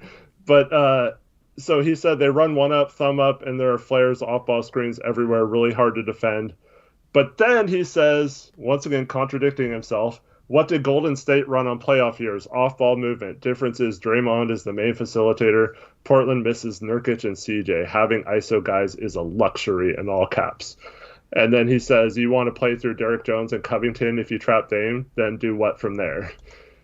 And so, once again, okay, for anyone thinking that Tori and I, by playing Dame off ball, are saying that Derek Jones Jr. and Robert Covington have to be Damian Lillard and break down a defense and like all of a sudden like win their matchup and get to the cup with like a one-on-one dribbling thing, like that's just weird. Like we're not saying that at all, and I think they can make a pass, and we've seen them make several good passes this year. We've seen Melo do it. Like these guys are not incapable of running a play. That's just kind of ridiculous. But so then Reese posted the chart with that Thomas posted with the Blazers in the very bottom left corner for like shots contested and or they have the most 3-point assists attempts per game. Yeah, attempted assists per game, and... the least. Yeah, so Reese says this graphic kind of sums up what I'm saying when it comes to ball movement. And he says, I coached Rocco. If you trust his ball movement handle, you are in trouble. Again, we're not talking about his handles. He doesn't have to dribble, you know what I mean? Yeah, making the extra pass. And I've watched Rocco all year, man. I think he's pretty good at making the right pass or the extra pass when it's available. Yeah. You know, he's not going to break down defenses like Damian Lillard off the dribble, throwing 3 killer crossovers in there and then make a wraparound pass out to the 3-point arc while he's falling out of bounds. Like, no, that's not Rocco. Nobody's saying that is Rocco, though. Yeah. And then he says, look at Portland's offense the last 3 years and show me the same graph, which is going to be fairly similar, right? We all know this. So he didn't know that, obviously. And some of this is, I mean, being an East Coast team, he only plays Portland twice a year. I'm sure he doesn't watch them very much other than when the 2 times he plays them and occasional scouting and stuff like that. But so then it's all the superficial stuff. CJ McCollum and Nurkic are out, and you're in the top 6 standings. You guys expect perfection, deal with adversity, and understand player limitations. Your team has to maximize who they are, not try to be anyone else. Brooklyn doesn't move the ball. They have ISO players and catch and shoot, which I don't agree with too. But yeah, I mean, just look at the assists per game there, man. If they were running ISO as heavy as we were, they would be right at the bottom with us in terms of assists per game because it's not like they score all that much more. So then it's kind of hard to read because it turns into a video. But Reese mentioned even with Nurk and CJ, we were dead last in assists. Our offensive rating was actually better without them. I expect the best out of this team. There's been multiple times this year where we've lost big leads and lost a game just because of our ball movement. Every year under Stotts, we were bottom 10 in assists. And don't even get me started on the defense. I can't tell you the last time we're a team that runs total ISO and PNR has won a championship. Teams that are successful in the playoffs always move the ball. They always run sets that are successful. I feel like we run none of those. And as for the Rocco discussion, I don't even mean that he has to handle the ball in a 4v3. It's kind of blurry. I can't really see. He can just find the open man with a pass because he is an able passer to be good enough to pass to the open man. And then, well said, Reese. Good job. And then Lloyd Pierce started getting really weird, deleting messages, and he asked him, or then he just says, "Great chat. Hope you guys pull it out. Blazers are a great offensive team and will grow with health soon." And then he asked him who the ideal system was. And before Reese could answer, he started deleting messages. And then Reese can tell you what he called Reese a dumb kid and what told him to.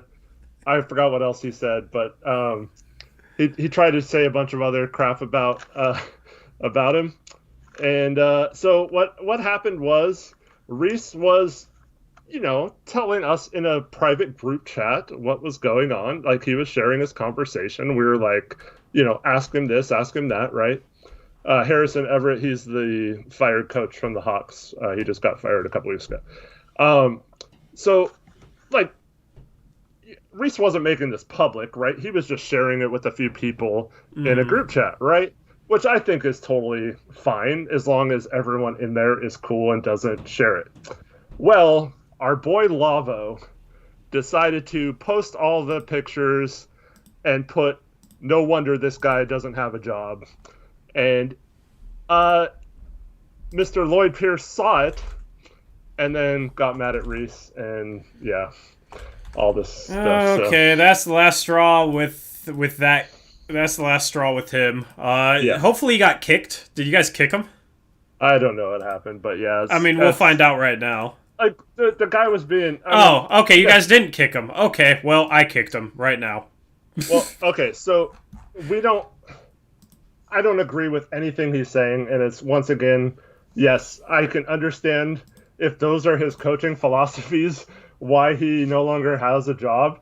But, like, this guy was being cool and actually taking his time to explain stuff to Reese and, like, having a conversation with him, and then, like, Java ruined all that by posting it. Like, that was uncalled for. I thought, I was like, what the heck? So yeah, it's just, dude, the guy didn't deserve to have that put out there, and then he ruined a good thing because, like, Reese was almost to the point where asking him if he'd want to come on the show sometime or something. We'd get, like, an NBA coach, former NBA coach on. That would have been dope, man. That would have been dope. But now he hates Reese, and now he closed his DMs and made his whole page private. And good job, Javo. Oh my god, I can't stand. It's just, oh my god. So if anybody asks why, just have this time stamped. Because that would have been cool. That would have been cool to have, like, a conversation like that with somebody who is, like, kind of backing up Stotts and is a former NBA coach. Because we could have actually, yes, come at him with some stats and some other things that we believe, and not in, like, a hostile way, but, like, it would have been a great conversation. Yeah. That would have been great, but Javo had to ruin it. All right, well, yeah, I'm surprised you guys didn't kick him. Because I just blocked him and he got kicked. Yeah. Okay. I was ready to, but I don't really block people, so yeah, I don't know. I am more willing with the block button. I'm not Myers Leonard, but I am willing to block people. The main problem I have, though, is like, afterwards he was like, "Who cares?" or whatever. Like, you guys are stupid, that kind of attitude. Instead of being like, "Oh man, I messed up, my bad," whatever. And that's what I hate. Yeah. So I don't know. Blocked, unfollowed. But yeah, that guy, like, this is a former NBA coach actually responding to, like, some 15-year-old in Portland's DMs.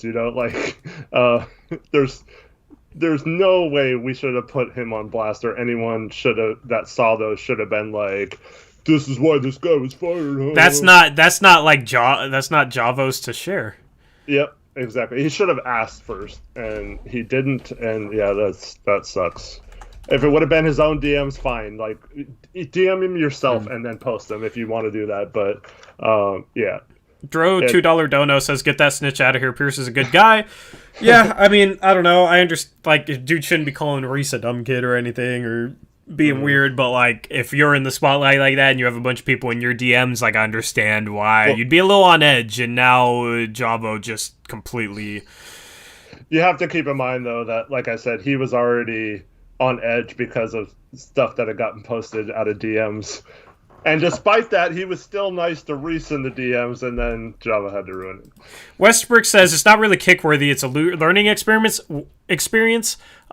Westbrook, when has he ever listened to anything anyone has ever said about anything?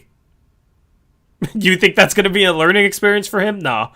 But I don't want to be able to, like, I don't DM NBA coaches and get them to respond to me, so I don't have anything juicy to share. But I don't want somebody in a group chat to just randomly try and put stuff on blast or whatever. Like, that's just nah. I can't trust them. So Pierce blocked Reese too. Yeah, that's just tragic. Because that would have been great, man. I would have loved. We're starting to like talk about like having guests and stuff here, man. If we just go, I mean, maybe he wouldn't have done it, maybe not. But if we could have just brought on a former NBA coach who, like, is backing up Stotts, that would be for all the people. Oh, you guys can't handle a difference of opinion. If we could have, and you guys can't hang in a conversation with an NBA coach because you guys aren't.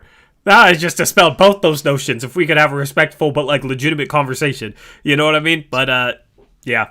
When did this happen? How did I miss this?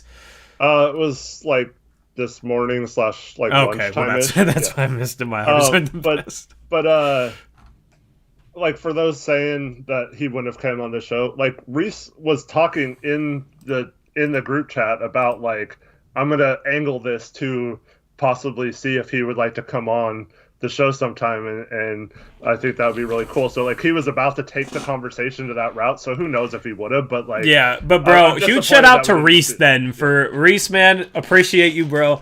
That would have been clutch, man. Like, Reese is a mod, but now it's like he's working in our, I don't know what you call it.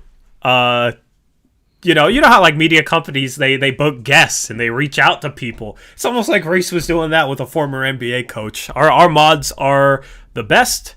So shout out to Reese. I disagree with Westbrook, though, but Westbrook is also the best. Yeah, I just, yeah, that's frustrating. So, anyway, give him the Dame wave and on his way out of chat, because that's just a no-go, and it was already last chance for him. Let's anyway. So that was very interesting. I thought you would find that interesting. Yeah, I read Brandon G's comment like wrong. I thought he was saying we don't know, but he says, "Stop disrespecting yourselves. You know your stuff. Be confident in your opinions." We 100% are. There's just a lot of people out there that try and make it out like we don't know nothing. So anything we can do to further validate our opinions, I'm down for. If that's hanging in a conversation with a former NBA coach, that would have been dope. That'd been dope. Westbrook says he's not the best, but Trevin and Reese are. Westbrook, you're also the best. Don't disrespect yourself, as Brandon G would say.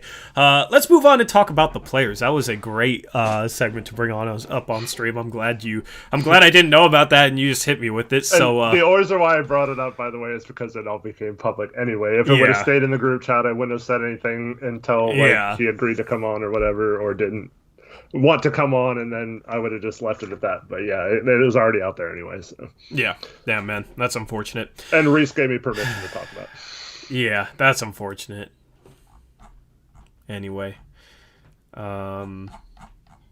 so yeah, let's talk about players. I'm just looking at the group chat now. Well, I'm exposing people in group chat who don't watch our streams too, because there's some people in there saying what happened, and there's some people in there saying I know what happened. So shout out to you if you're in that group chat and you're tuned into the stream. If you just tuned in to this stream because you wanted to see what happened, I don't know what to say to you. Just you been caught in 4K. All right. Let's move on and talk about Damian Lillard. We'll talk about individual players. I finally made some graphics for you guys. Here we go. I mean, 50 points, 10 assists, 6 rebounds, 13 for 20 from the field, 6 for 13 from the three-point line, not included, 18 for 18 from the free throw line. Phenomenal game from Dame. Interested to see what his scoring average is now. Let's see if I can actually look that up. I always like kind of tracking his scoring average. It's always cool when it's above 30, but it'll be above 30 after this game. He was averaging 29.9 going into this game. It'll be above that. He had a huge game.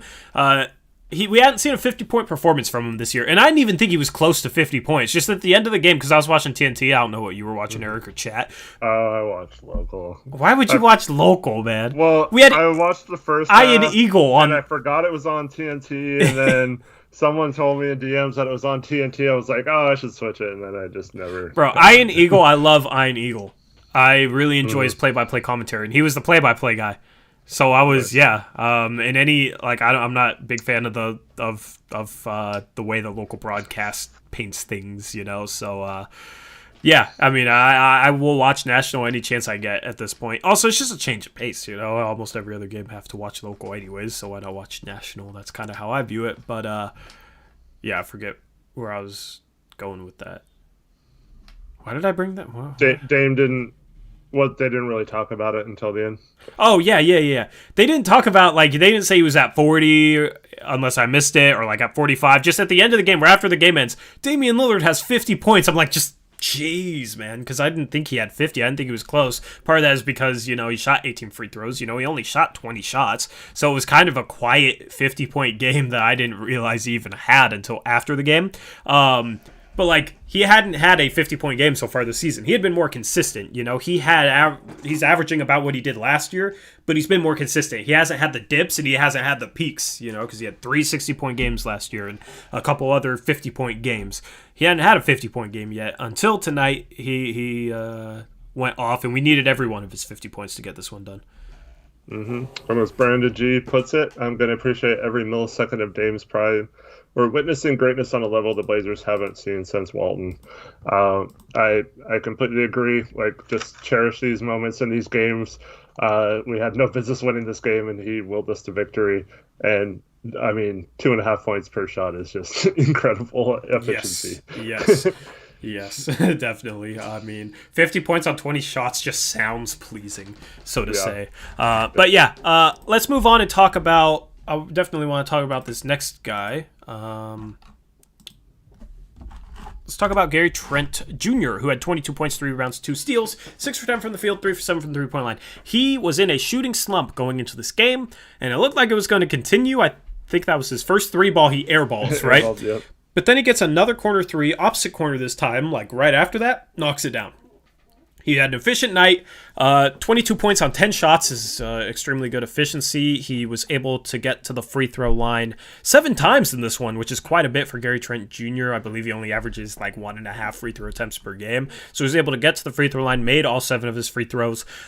This was the best game he's had in a while. It's nice to see him have a performance like this, considering how he struggled lately. And it's also nice to see him have a performance like this off the bench for the first time in a long while. You know, I was kind of worried, you know, if Gary Trent Jr. is already struggling, will him going to the bench kind of prolong that, you know, just because he'll have to adjust back to being a bench player? And that wasn't the case. He came out firing tonight and had a terrific game. Yeah, I think he hit several key shots in the fourth quarter, too. But yeah, he kind of made some questionable drives, but he made them. He had one in the first half where he kind of threw it up over his head and it banked in. He had that and one in the second half that wasn't necessarily a good shot, but he got bailed out with a foul and then he made it. So yeah, it's nice to see the ball go in. Hoping he doesn't get too down on having to move back to the bench. But yeah, good, very solid overall game for Gary tonight. Yeah, I also think his defense has been a bit more active lately. He had a couple impressive hustle plays defensively, had 2 steals, and maybe the most impressive hustle play was just him getting back into a play where he was beat on a give and go, and he knocked a pass out of bounds, which would have been a layup. So encouraged to see, you know, him showing a little bit more energy on the defensive end. Hope he continues to kind of get his hustle back to what it was in the bubble, because I loved his hustle in the bubble, and I've definitely missed it so far this season. Yeah. It's a solid game, and we're going to need performances like this off the bench because I don't know, especially in that second quarter, I felt like our bench was not good for a while. So we're going to need Trent to be more of a scorer and not just a shooter. So hopefully he can continue to build on that part of his game. Agreed. Next guy we got up is going to be Derrick Jones Jr., who had 10 points, 4 for 4 from the field, 2 for 2 from the three-point line. I did not forget to put other stats in there. He didn't have another positive stat. He didn't have an assist, didn't have a rebound, didn't have a steal, didn't have a block. But overall, he's been scoring the ball pretty well lately. He's been shooting the ball very well as of late. That continues, 2 for 2 from the three-point line. Had a very impressive up and under offhand finish for him because he's a lefty, a right-handed finish up and under. I made this point, I think it was a couple post-game shows ago. He's impressed me with how he's able to contort at times around the rim and finish, because I just thought coming in, he's a guy who's like super athletic and will just go up and finish over people, and that's why he's a good finisher. He's able to be creative and kind of contort his body while remaining balanced and still finish with either hand, because that finish, that reverse finish he had was with his right. So, it just kind of continues the theme with what I've seen for Derrick Jones Jr. this game, at least on the offensive end. Yep, solid game. Still not sure why he wasn't in the fourth quarter, but yeah, I mean, anytime we get him to shoot 100%, it's definitely a good thing. Yep. We'll take. I see like multiple questions in chat. We'll take them after the players. Carmelo, 9 points, 6 assists. I talked about his assists earlier. 4 rebounds, 2 blocks.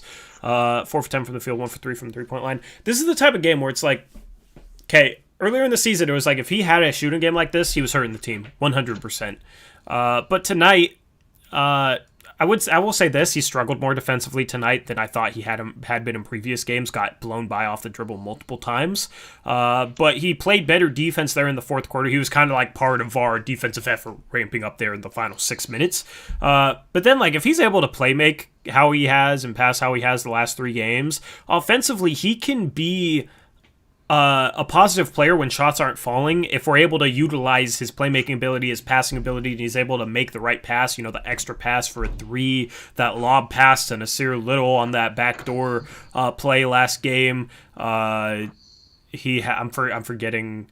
The short roll play where he one to Dame tonight. Yeah, he had a backdoor pass to Dame. There was a short roll play where he got Gary Trent Jr. a wide open 3. That was the 3 that Gary Trent Jr. airballed. If he's able to do that, he can be a positive player when his shots aren't falling, and that's nice to see, because I feel like too much of his game is just based on whether or not shots are falling or not. The playmaking and passing ability he's shown the last 3 games has been impressive, and it raises his floor as a player, because he can be missing shots but still help the team out offensively, because he's able to create efficient looks for others if he's not being efficient himself.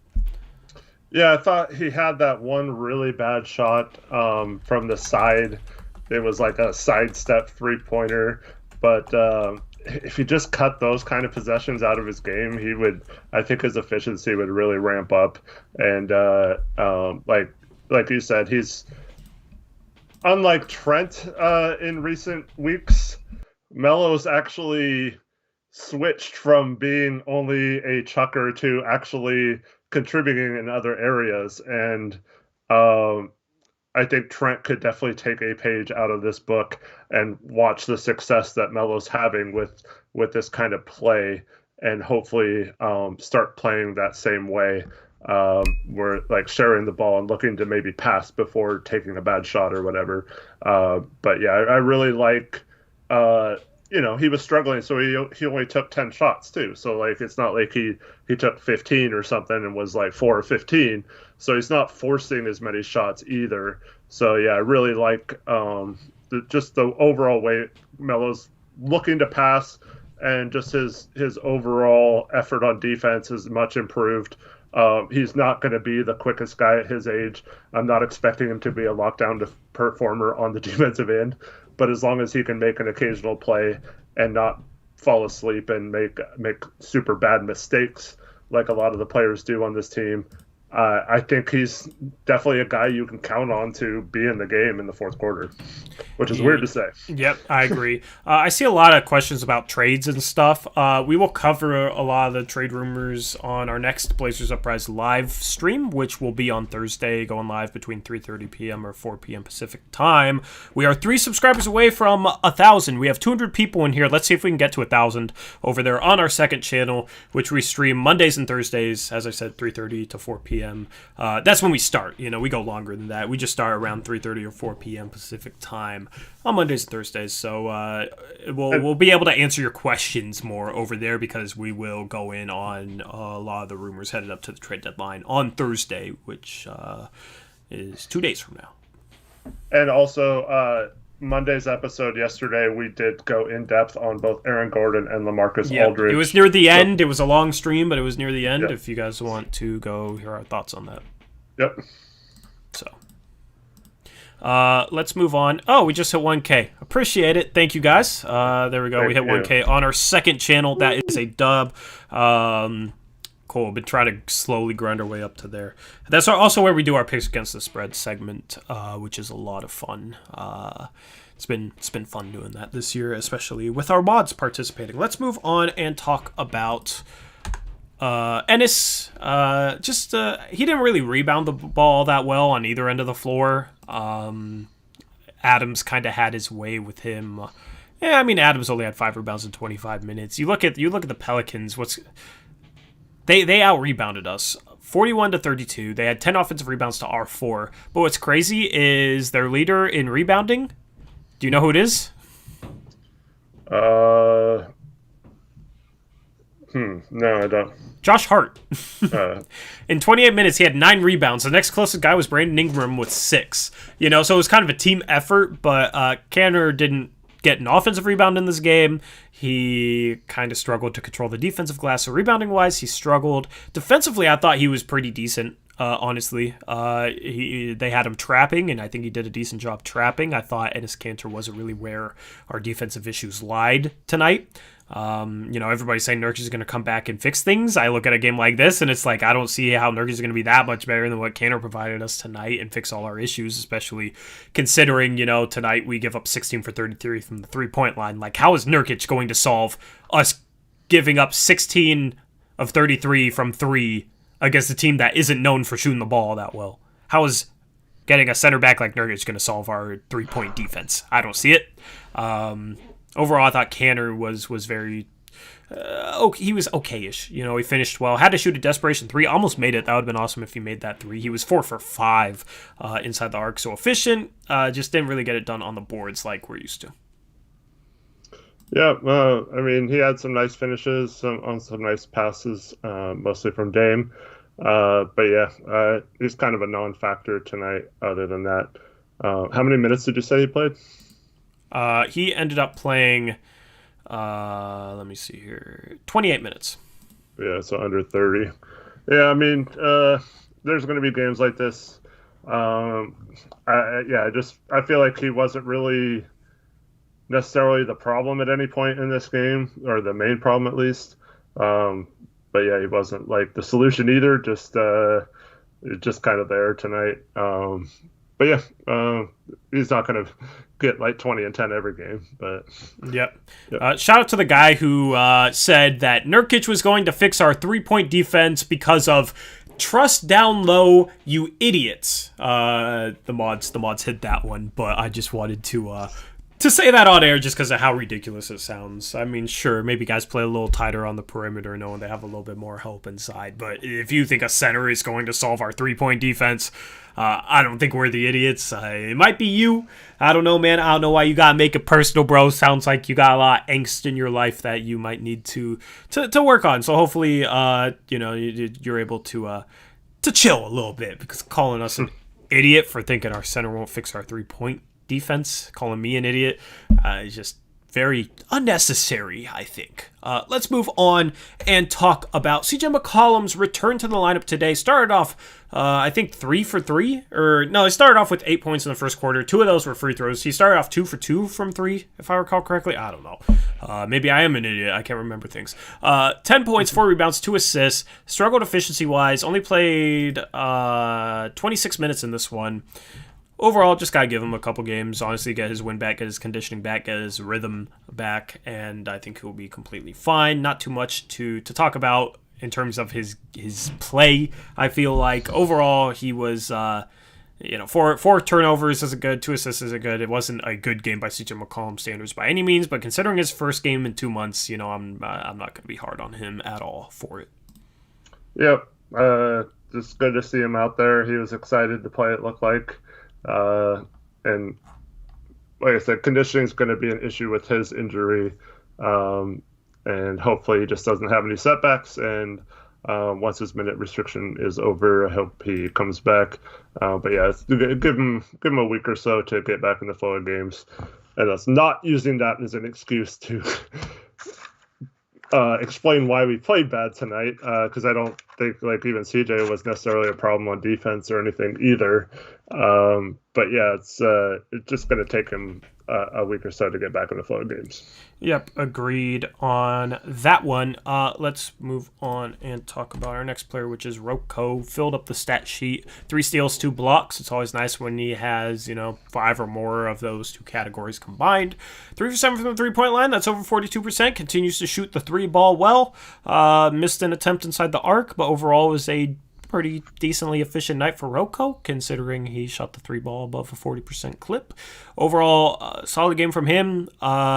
It's hard to kind of evaluate his defense when the rest of the defense is a wreck, because I feel like he can make a good defensive play, and it's hard to notice just because there will be a breakdown somewhere else that the offense exploits. So I had somebody saying today that Robert Covington is an overrated defender and basically isn't a good defender, and it's funny how like we bring players in who are known across the league as good defenders, and then once they play here, all of a sudden it's, oh, these guys aren't good defenders. It's like, if you don't think Robert Covington is a good defender, I don't know what to say to you. That's just, some people will just continue on the personnel excuse, no matter what, even if it's calling Rocco a bad defender, because he I don't know, a game like this, like, you can maybe say he's not making a huge impact, but I think he's doing all that he can defensively to help us right now, and we have so many issues elsewhere that it doesn't make much of a difference, so to say. But overall, solid game from Rocco tonight. Yeah, didn't think he played too bad. It's a really tough matchup for him, as it was just about everyone on our team for Zion. It's amazing how Zion, as big as he is, can like just squeeze in between 2 people and like you were saying with Derek Jones, kind of contort his body in a way to always get to the basket. No matter what position he's in, it always seems like he finds some sort of lane to sneak through and get a lay-in or a dunk. And I thought all our defenders really struggled with that tonight, but that's just a tough matchup for anyone on our team. Mm-hmm. Yep. Except for Nas Little and yeah, I don't have him on here. He didn't do much statistically. I think Rocco was our last graphic. Nas played good defense tonight. It was good to see. Still has to work on the shot a little bit. We already talked about Hood. So anything you want to say on like either of those guys?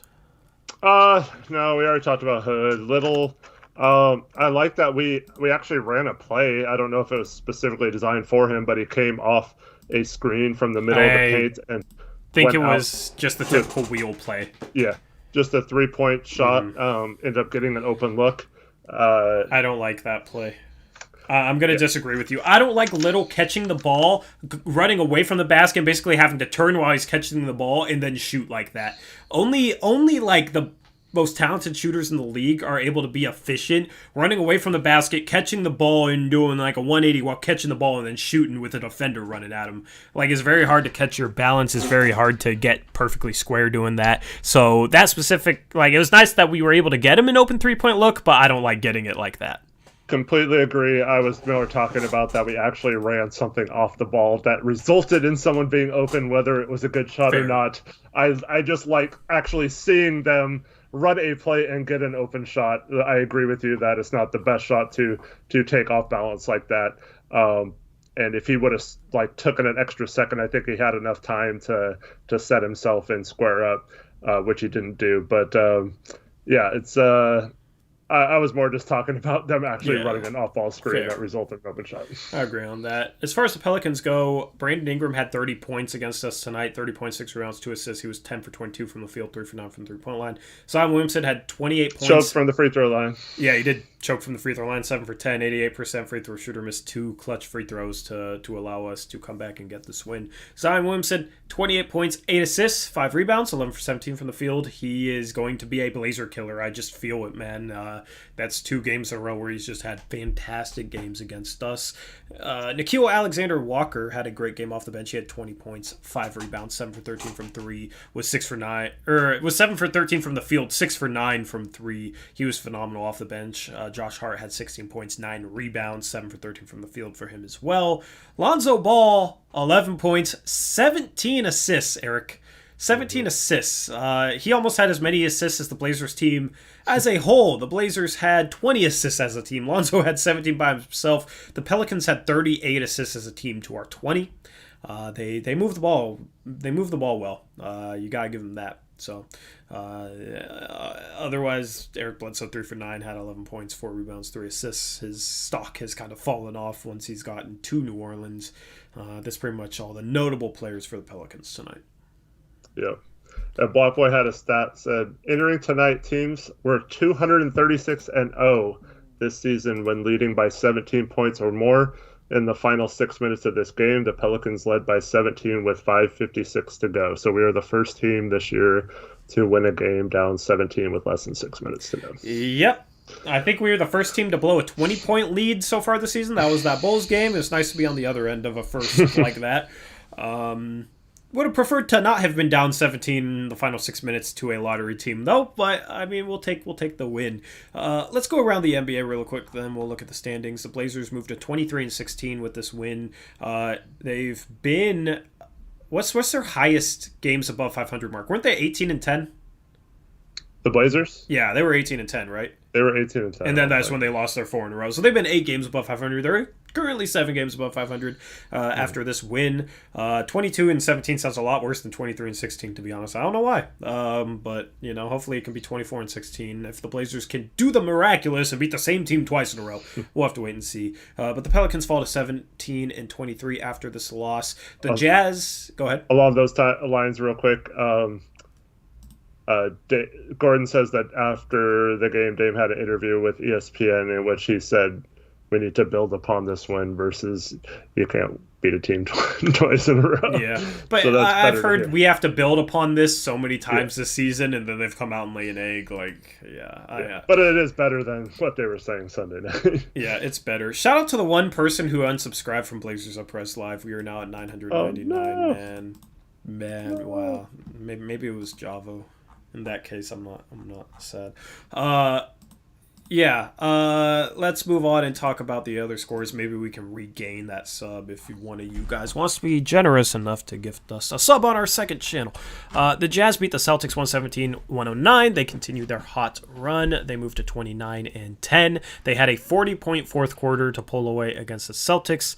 Rudy Gobert had 16 points, 12 rebounds. Jaylen Brown had 28 points, 7 assists, 5 rebounds for the Celtics. In their loss, the Celtics fall to 2019. They've been hovering right around 500 despite Jaylen Brown having a phenomenal season to supplement Jason Tatum.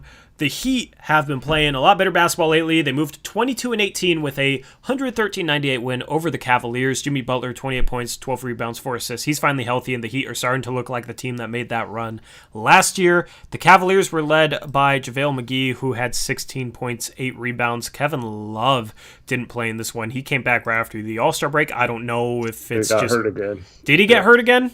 Yeah, I don't know how serious it is, but of course he did, man. That sucks for him, man. That dude cannot stay healthy whatsoever. I'm kind of glad we're not hearing any, Blazers should trade for Kevin Love stuff anymore. It's not even possible with our tax situation. Our tax situation, but my goodness, you guys what? we're already an injury-prone team, it seems like, and you guys want Kevin Love? No, thank you. The 76ers beat the Knicks. The Knicks with a second straight heartbreaking loss. They lost in a close game to Brooklyn yesterday, and they lose to the 76ers by a score of 99-96. This was a defensive battle. The Sixers moved to 28-12. The Knicks have fallen below 500 at 20-21. We'll see if they can get back above 500 at some point this season, but maybe that first half was a little bit of a mirage with how well they played.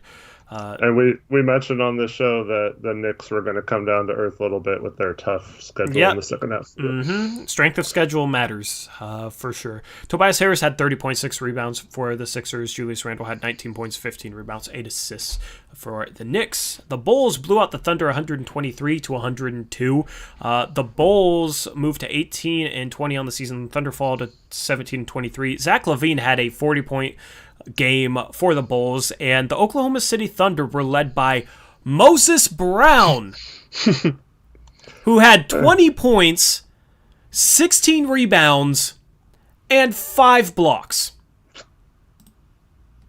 Maybe we should have kept him on a two-way?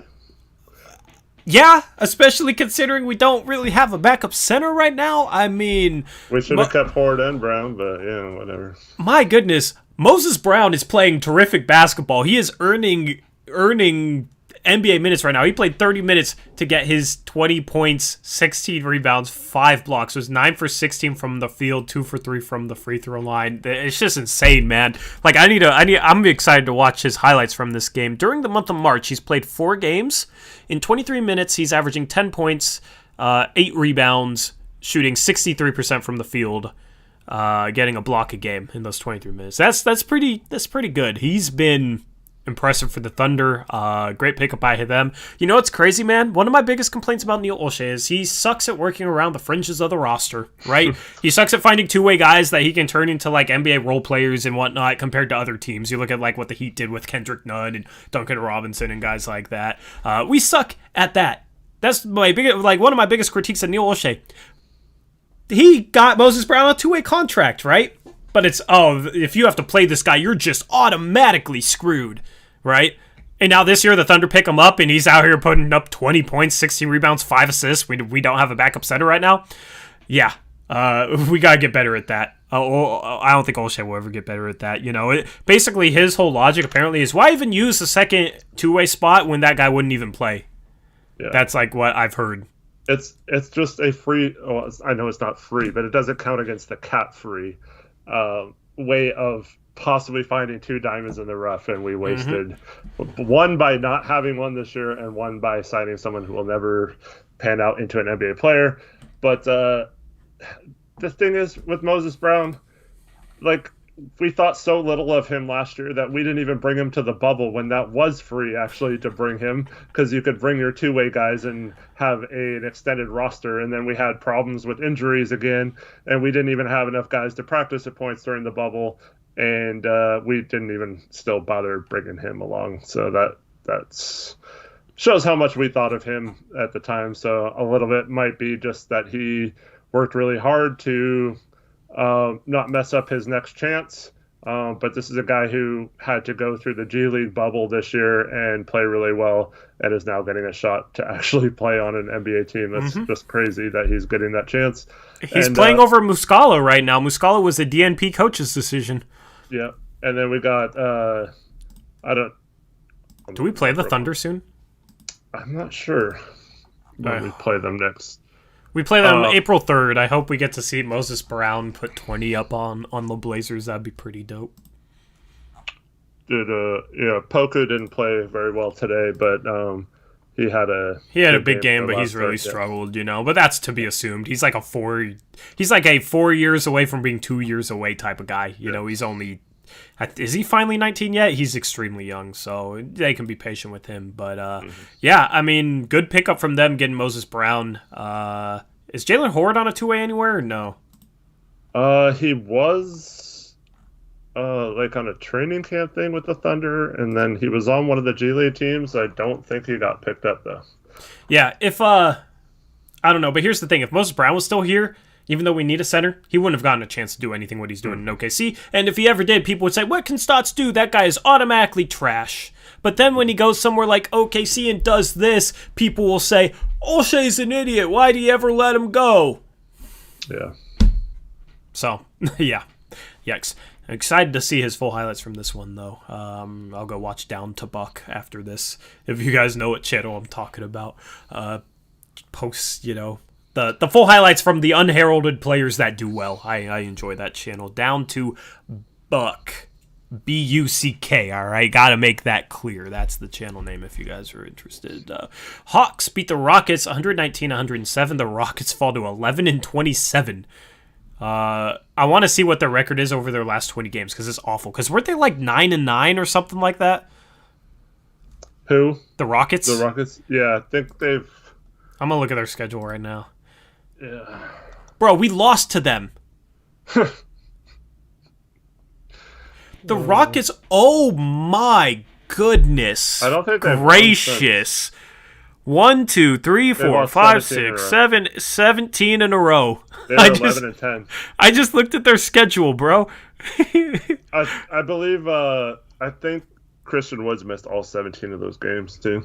Dude, I mean, that guy is really, if they're like a 500 team with him and this bad without him, my goodness. Because they still have John Wall, they still have Victor Oladipo, and they lost 17 in a row?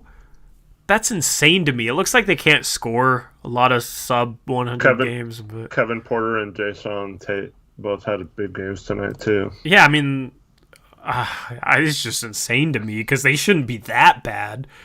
But they are. The Hawks were led by Danilo Gallinari at 29 points, 6 rebounds. The Hawks also had 32 assists today. Maybe there is a correlation with their new coach, Nate McMillan. I don't know.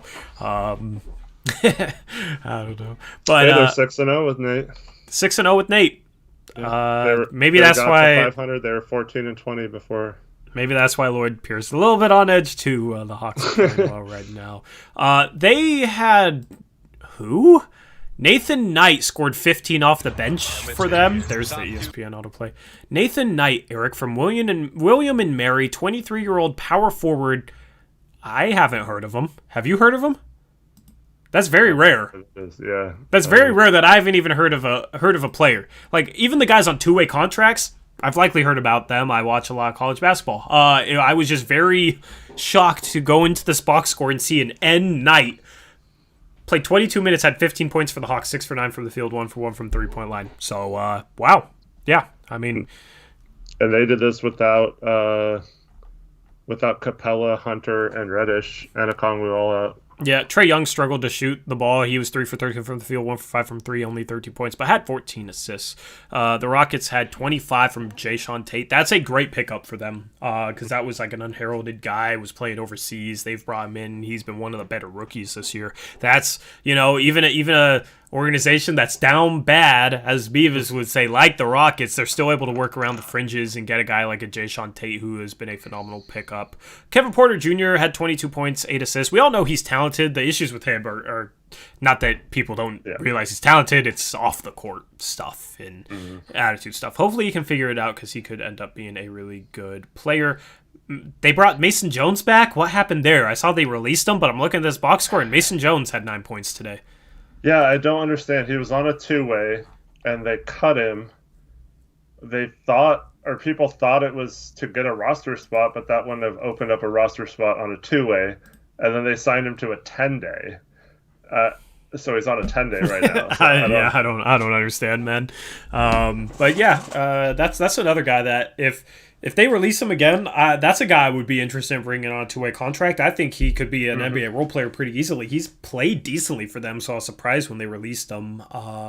That's definitely a guy I'd look at as a big two that can shoot the ball, score off the dribble, get to the line, and pass a little bit as well. So unheralded player. Last game of the day, you had the Lakers blow out the Timberwolves 137-121. That is how you take care of the worst team in the league. Looking at this box score, you had LeBron with a triple-double, 25 points, 12 assists, 12 rebounds. Montrezl Harrell had 25 off the bench. Kuzma and Horton Tucker had 16 apiece. Anthony Edwards followed up his good performance against the Blazers with a good performance against the Lakers. He had 29 points, 4 rebounds, an assist. He was 11 for 22 from the field and 3 for 7 from the 3-point line. That's the big thing with Anthony Edwards is just efficiency, because he's been super inefficient going into that Blazers game. He was shooting like 37% from the field, 30% from 3. After this Lakers game, that's 2 games in a row where he's had efficient, high-scoring nights. He and Cat both had 29, but the Timberwolves still lose by 16. Like Anish says, to be fair, the Timberwolves actually, I think it was like a 1-pointer tied at halftime. And the Lakers pulled away in the fourth quarter, so it was actually a pretty close game most of the game. Yeah, but good teams take care of it when it matters most. We ended up losing. It's, yeah. So, people were saying Stotts interview. All right, fine. Fine. We'll watch the Stotts interview, then we'll end the stream. We will end off with Terry Stotts for you guys. Let me pull up the Stotts interview thing. You got a Pampers commercial here, right, by the way. If any of you need any diapers near 012, you got thoughts, man? No, he's not even in here anymore. Dang. So Terry Stotts, after tonight's win, that probably should have been a win. Well, I'm interested to see what he has for us. Hey, Terry, I thought the comeback really started with your guys' defense. Just your observations on that, and then also what's going to take for you guys to play that type of defense for longer stretches? Well, you don't make a comeback like that if you don't play well at both ends. And I don't know what the run was, but you have to play good defense for sure. There was some desperation, obviously. Can we sustain that level of desperation for 48 minutes? I don't know, but certainly that was a big part of it. But also we scored the ball. Like I said, I don't know if the run was, somebody said 25-7. I'm not sure if that was it. But if we score that many points and hold them to 7, you're playing well at both ends. We played a smaller lineup, which allowed us to get open threes and also allowed us to be a little bit more aggressive on the defensive end. You kind of started trapping Ingram pause and it real quick too, right? Yep. You have I just want to say something. Okay, the desperation thing, right? Mm-hmm. He says he doesn't know if it'll work all game, right? Why don't we find out? Yeah. Why don't we start that from the beginning? Come out with some desperation, actually play some defense. Like I said earlier, it might not be sustainable. That's probably, at this point, not something you can keep up for 48 minutes. But I'm telling you right now, I'd rather them give the effort and make it look like they are caring right from the beginning of this game and that this game is going to be different than the last few games, rather than waiting until they get down 17 with 6 minutes left to show that effort. I don't think that's excusable at all. And I don't think you should have to wait until you get down to do this. And then we play the ways we want to play, more aggression on defense, more ball movement, faster tempo, all that kind of stuff to get back in the game. And then we just don't do those things that got us back in the game at the beginning of the next game. So I hope they build upon that and come out the next game. That's what he should have said. Next game, we are going to come out on fire from the beginning of the game on defense. We're going to be flying around. I want to see what I saw in the last 6 minutes of the game at the beginning of the game. And that's what I want to see. So it's just frustrating to me that he's like, oh, who knows if it's even possible, that's just such a lazy answer to me. You're the head coach. You should be the one implementing these things. Yep, agreed. Be a little bit more aggressive on the defensive end. You kind of started trapping Ingram and stuff too, right? To be honest, we were doing that in the first half too. We blitzed every Ingram pick and roll all night. So it just seemed like it was a little bit more effective in the fourth quarter. I mean, maybe his game plan was to blitz every pick and roll, and some pick and rolls they just forgot to. I don't know. They definitely didn't blitz all night, but I don't know if it. I don't know. I'd have to watch it back to see if they didn't blitz an Ingram pick and roll, because it seemed like it was at times. So if it was just based on who was running the pick and roll, honestly, if they blitzed on Ingram pick and rolls, because of like it was Brandon Ingram, and they blitzed his pick and rolls and ran something different on pick and rolls involving a different ball handler. That is a step in the right direction. Mm-hmm. Am I right? Like that's encouraging, so yeah. I'm just worried about the old stats where it's like, oh, we did blitz, and it's like you didn't give it a fair shot. So like the minute it doesn't work, he'll just, because like if we didn't have this comeback tonight, he probably wouldn't have blitzed Ingram at all the next game, right? Because it didn't work at all this game. So I'm just worried that the minute it doesn't work, he'll just revert back to the dropping. Yeah, I'm interested to see what he says if he like elaborates on blitzing Ingram though. Right. To be honest, we were doing that in the first half too. We blitzed every Ingram pick and roll all night, so it just seemed like it was a little bit more effective in the fourth quarter. But we got more aggressive on Zion's pick and rolls as well. Well, why was it more effective in the fourth quarter? I hope there's a follow-up question like that. There probably won't be, but that's exactly why I asked him. Why was blitzing Ingram pick and rolls more effective in the fourth quarter than it was earlier in the game? That's what I'd ask him. Which was part of the plan, but I thought we were more aggressive in the fourth quarter. Maybe that's the reason. Bottom line, they still scored 29 in the fourth quarter. That is the reason. Next question is coming from Jamie Hudson with NBC Sports Northwest. So, Coach, how did you feel CJ did as he shakes off the rust? Kind of what I expected for the first game. He got off to a good start, scored 8 quick points, looked good. I thought as his minutes progressed, his legs looked a little bit heavier, running up and down, playing defense, trying to get separation on a shot, all those things. So I thought he played well, and I thought it was a good sign.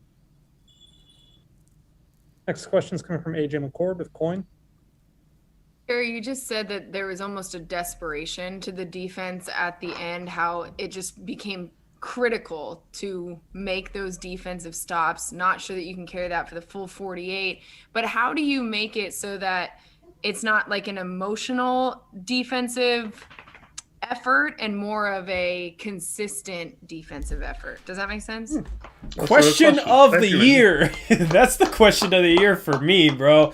That was actually a well worded. AJ McCord has some good questions too. I gotta give her some credit. That is a phenomenal question. Look at Stotts' reaction to that question. Oh crap! I have to answer this. Yeah. Wow. So that it's not like an emotional defensive effort and more of a consistent defensive effort. Does that make sense? Well, if you've been following me for a while, which you had, that's been the goal, is to be more consistent. So if I had the answer to that, we'd have a better defensive rating. Valid. So the next question with that is Damian Lillard seemed to lead the charge in a lot of ways down the stretch. So you don't have the answer to how to coach defense, basically, is what you're saying. No. He doesn't. This is the problem. He doesn't know what to do. He doesn't know how to fix it. And his intentions are, I'm sure he wants to fix it. It's not like he wants the Blazers to be this bad. The 4 games coming out of the All-Star break, he doesn't want to have the last defense in the league. But this guy doesn't understand how to fix it. And that's why we need either him to be like, okay, I recognize this. That's a truly great coach would understand that he is not seeing this right, and bring in someone that can, or go to the front office and say, hey, look, I know defense is a problem right now. I think I can get this fixed if I bring in this particular person. I mean, it'll probably end up being Jim Boylan or something if that's the thing, but at least you tried to do something different, right? Yeah. And so, I don't understand why he continues to not understand or not know how to fix it, or why it's a problem being consistent, but he's not doing anything necessarily differently to change it or to fix it. Yep, 100% agreed. For that defensive desperation, if you will, how does having someone like him, like Robert Covington and DJ, who take that personally, impact the other players sort of raising their level of defense? Is that your dog in the background? It is. I'm really sorry. What kind of dog is that? You don't she's want to a answer the mutt. question. She is a lab terrier mix. Oh, She's well, really she chatty sounds- tonight. Sounds like she needs some attention. I know. Well, mom works a lot. Let's see, I think I forgot your question, but I know Dame and Cov. And, I mean, look, there's some possessions out there in the fourth quarter. Melo was terrific. He got a block. He was trapping pick and rolls. Gary Trent came up with some loose balls. Dame came up with loose balls. Dame got a rebound. So it was a team effort. And the guys on the court, Rodney Hood came in, got a couple stops. I thought for Rodney to come in after he hadn't played the whole third quarter and half the fourth and gave good minutes defensively. I thought it just everybody, not just Dame and Cov, really made that happen. Aaron Fentress, the Oregonian. Coach, I just have to ask, what was going through your mind when Zion caught that last pass? That was one of the better looks you can get from a full court pass with 1.2 seconds left. I tell you what, it was a hell of a pass, hell of a catch, spin, shot. It was a great play. But he's a big wide receiver. He's hard to get around. But I think Lonzo made a hell of a pass. Jason Quick, The Athletic. Coach, what kind of things are you saying in those? Jason Quick's at a COVID party, bro. Oh my goodness. This is so funny to hear the background noise from these different reporters, man. You got AJ McCord and her dog, and then you got Coach, what kind of things are you saying? I think what'd she say? What did that girl in the background say? Ah, bruh, stop. Oh, gross. I thought she said, ah, bruh, stop. I don't know. What do you think, chat? Guess what this little chick in the background says? I'm just, let's I'm trying to interpretate this. Coach, what kind of things are you saying Gross. in those huddles in the stuff. fourth quarter as trying to get stops? What type of things are you saying to the team? I really couldn't tell you. Huh? Wait, let me just replay that so I make sure I heard it right. Wait, did I? Yeah? Coach, what kind of things are you saying in those huddles in the fourth quarter as trying to get stops? What type of things are you saying to the team? I really couldn't tell you. Okay. Because you don't want to, or just you can't remember? What? Honestly, I love Jason Quick's response. Okay. What is that? What is going on? What? Okay. Yeah, so that's a good follow-up question. Are you saying that because you don't want to say, Yeah. or are you saying it because you're can't fed up remember? with Jason Quick and he just had that article about you yesterday and you don't want to talk to him? Like, Oh my goodness, Terry. what kind of answer is that, dude? By the way, he was mic'd up during a timeout, and some people were saying that he was clueless in those situations. I don't know if you saw those stories or not. He literally said, "They're hot from three. Just keep trusting." What? Yeah. So I guess when teams are just obliterating our defenses, guys, they're making shots. Just keep believing. And earlier in the year, he was like, "I told them to share the ball." That's all he said is in the thing. Keep sharing the ball. Bro, you could bring in any fan. If we had fans, you could bring in just a random fan from courtside to come into the huddle and say that stuff. Guys, they're hot from three. Just keep believing in yourselves. Oh my goodness, man. Okay. Because you don't want to, or just you can't remember? Nothing that I said made a difference. It was, it was the players. They were communicating. They were, the will was there. I really didn't have to say much. At least he admitted it finally. Dude, I don't know, man. Like, I don't even know what to think about half the stuff he says. It's just like, Wait, he just admitted that he doesn't coach or he doesn't need to coach? Yeah, he That's didn't. It wasn't him. The players just started playing defense. I didn't, have to say. Save my butt again. I just wish he would save it. I know. Like, you know what? I was terrible tonight, but Dame came in and won the game. That's nothing much I can do. Injuries, guys. Personnel. Reese, I forgot about But I love my players, though. This guy actually said nothing I said made a difference. What? What? Are you kidding me? Nothing you say makes a difference? What? Yeah, I don't know, man. Yikes. This guy's lost. He's lost the team. It's ridiculous. So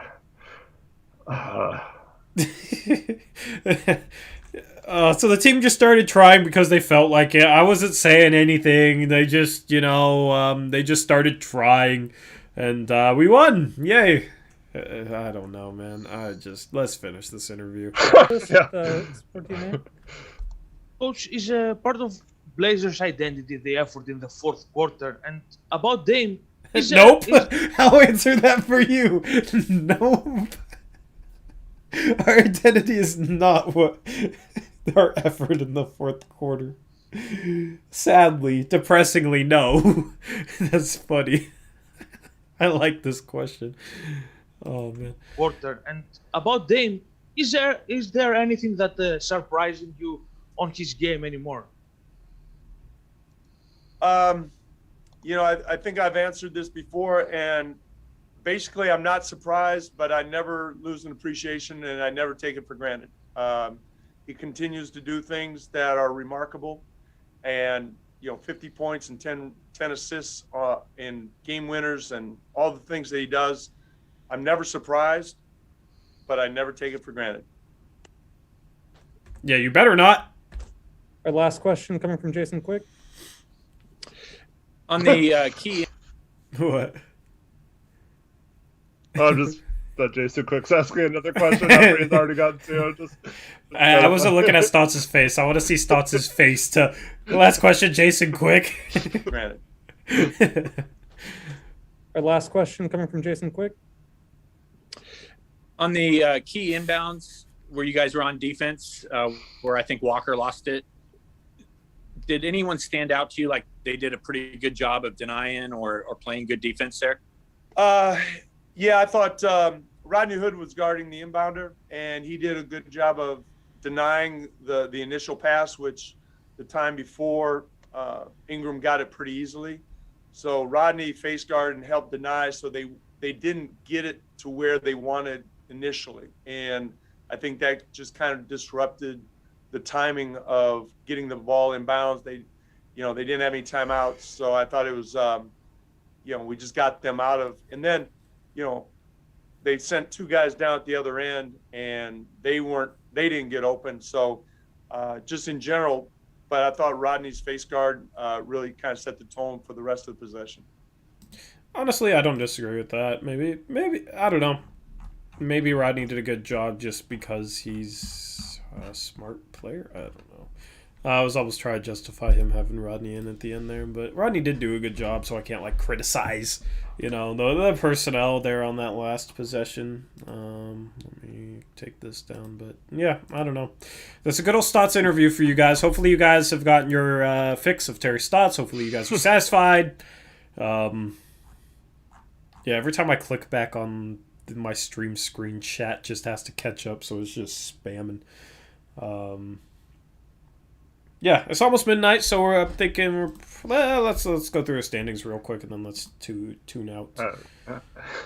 What were you guys? You got something? Nothing. Nothing I say makes a difference anyway, Tori. So why would I say it? Facts. I should fire you for Dan Meringue. Or just let me go. Let's. Happy midnight. There's a train going off at midnight, man. You got your midnight bells. It's a train. That's pretty dope. Portland is still in 6th, tied with Denver for 5th, basically, but Denver has a tiebreaker right now. They are currently 2 games behind the LA Clippers for 4th. They are currently 3.5 games behind the Suns, but the Suns have the tiebreaker. They're 3.5 games behind the Lakers for 2nd. Both those teams are tied right now. They're 6 games behind the Jazz, who are 1st in the Western Conference, despite only winning 5 out of their last 10 games. The Blazers have only won 5 out of their last 10 games. Same thing for the Lakers. The Clippers have only won 4 out of their last 10 games, so a lot of teams that are at the top are kind of struggling. Honestly, a lot of Western Conference teams are struggling. There's only... Just looking at this, there's only 3 teams in the Western Conference right now that are above 500 over their last 10 games, meaning 6-4 or better. That is the Suns, who have won 8 out of their last 10, who are in second place. The Nuggets have won 7 out of their last 10. They're 7-3 over their last 10. They're in 5th. And then the Dallas Mavericks have won 7 out of their last 10. They're in 8th. They are only 2.5 games behind us, with them being in 8th place. We are only 3.5 games above 9th. So it's not like we have a whole lot of breathing room. Hopefully we don't have to look behind us. I haven't really been looking behind us a whole lot. I've been looking ahead of us. Hopefully we can gain some ground on the Nuggets, Clippers, Lakers, Suns, and Jazz in the upcoming couple of weeks. We'll see, though. We don't have the easiest schedule, playing teams twice in a row and all that. Upcoming schedule, you got New Orleans again. Okay, I'm so ready to be done with this stretch of playing the same team twice in a row. I hate it. But I guess get it all out of the way at once. We played the Pelicans on Thursday. We will have a pregame stream and talk about some trade deadline stuff on Blazers Uprise Live. Go subscribe to that if you haven't already done so. Link in the description. We were at 1,000 subs, and then we said, yay, we hit 1,000 subs, and then we were at 999 subs. So shout out to whoever trolled us like that. Let me pull up and see what we're at. That is our second channel. We stream Mondays and Thursdays for those of you who are new. Cool. We're back at 1K. So hopefully we stay there. We will have the pregame stream on Thursday, and then we'll have the post-game stream before and after our second matchup in a row against New Orleans. Then we have 2 games in a row against Dallas. That's on Friday, second night of back-to-back. And then on Sunday, all of these games are at home at 7 p.m. tip-off time. Then on Tuesday, we got Brooklyn. We get to see the Brooklyn Nets. Durant could potentially be back for that game, but it sounds like 1 to 2 weeks. That's a week out. That game is being played on the 23rd, so we'll see if he's back. We'll see if maybe Nurkic is back, but it sounds like Nurkic, maybe the following road trip, he'll be back. That road trip we got at Miami, at Orlando, at Toronto, at Detroit. So honestly, not the hardest schedule compared to the rest of the second half of the season for March. You got New Orleans, Dallas twice, Brooklyn, Miami, Orlando, Toronto, Detroit to end March. It's not too hard. In April, it definitely toughens up. And then in May, it's just brutal.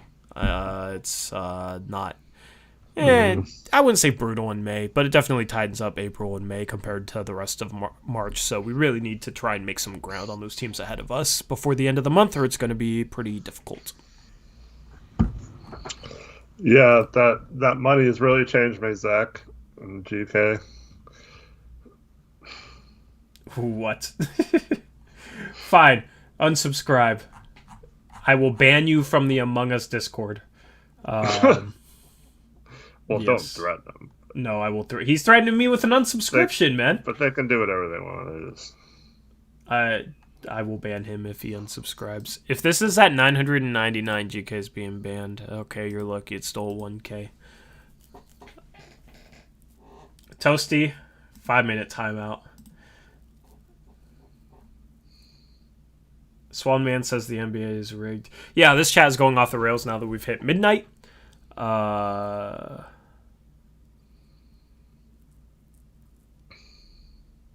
Gordon says, also, I don't know what RMB means.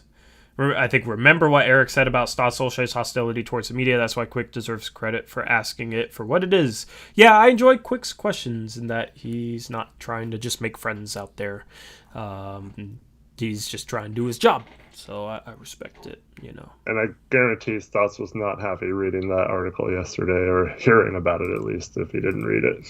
LaMelo's Goat says I'm being a communist banning everyone. I just banned him for 5 minutes. Put him in a timeout. It was a joke, dude. These are only 5-minute timeouts. I used to hand these out a lot more for fun. But it was all like it was all in good fun for both sides, right? You had a bunch of people saying a specific number, which is just an auto 5-minute ban earlier this stream, and they know that it's an auto 5-minute ban. So like that's just the way it is. They know they're getting a 5-minute ban if they say said number, and then they say it, they get a 5-minute ban. That's just I don't think that's communism, but yeah.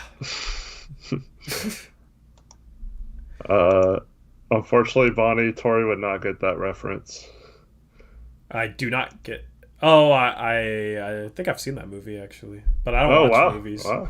But I'll watch movies. I'm not with that. All right, shout out to Malcolm Bungyoldi Jackson. That is correct. You avoided a ban.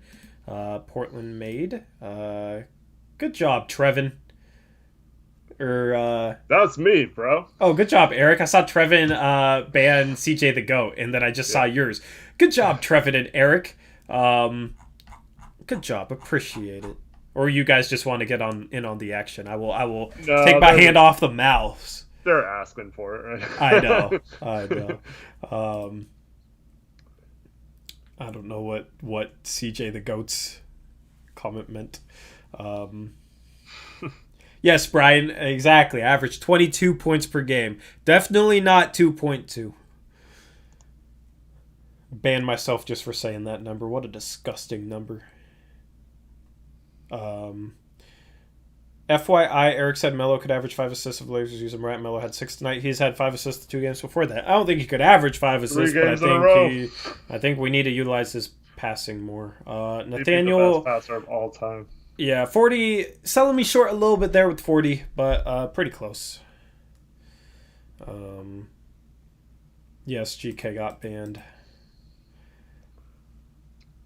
Yes, thank you, Eric. I didn't even see that until you banned him. So I don't want to be head coach. I really don't.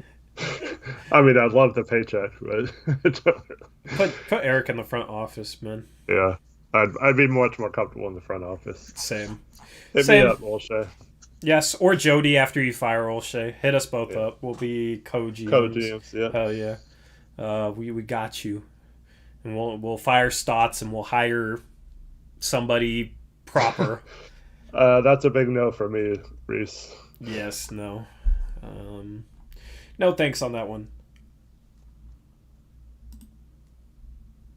Emmy, that's true, but you said the number. I won't, but you said the number. It hurts.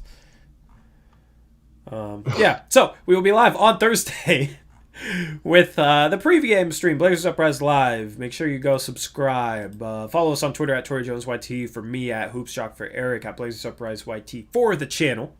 Shout out to all my channel members. You guys mean a lot. If you want to become a channel member, hit the join button below.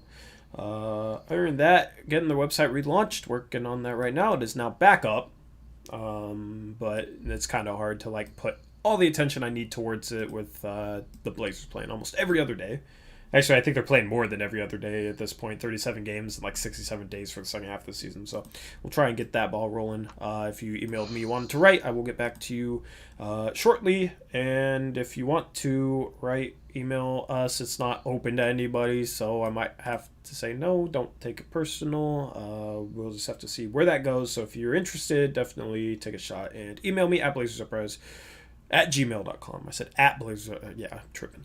blazersurprise@gmail.com. It's not a Twitter handle. Come on. So yeah, that's everything to plug, I think. Eric, anything you want to end off with for this one? If you want to follow Blazers Uprise on Twitter, it's at Blazers Uprise YT. I just went through and I have followed everyone for the most part, with the exception of a few people that follow us. And so if you want a follow back, go ahead and follow us on that Twitter page. And then, yeah, that's pretty much it. Yes. We'll be back to Thursday with 2 shows. Yes, so if you don't, if you still here and want more of us, you just gotta wait till Thursday, but you'll get your fix then.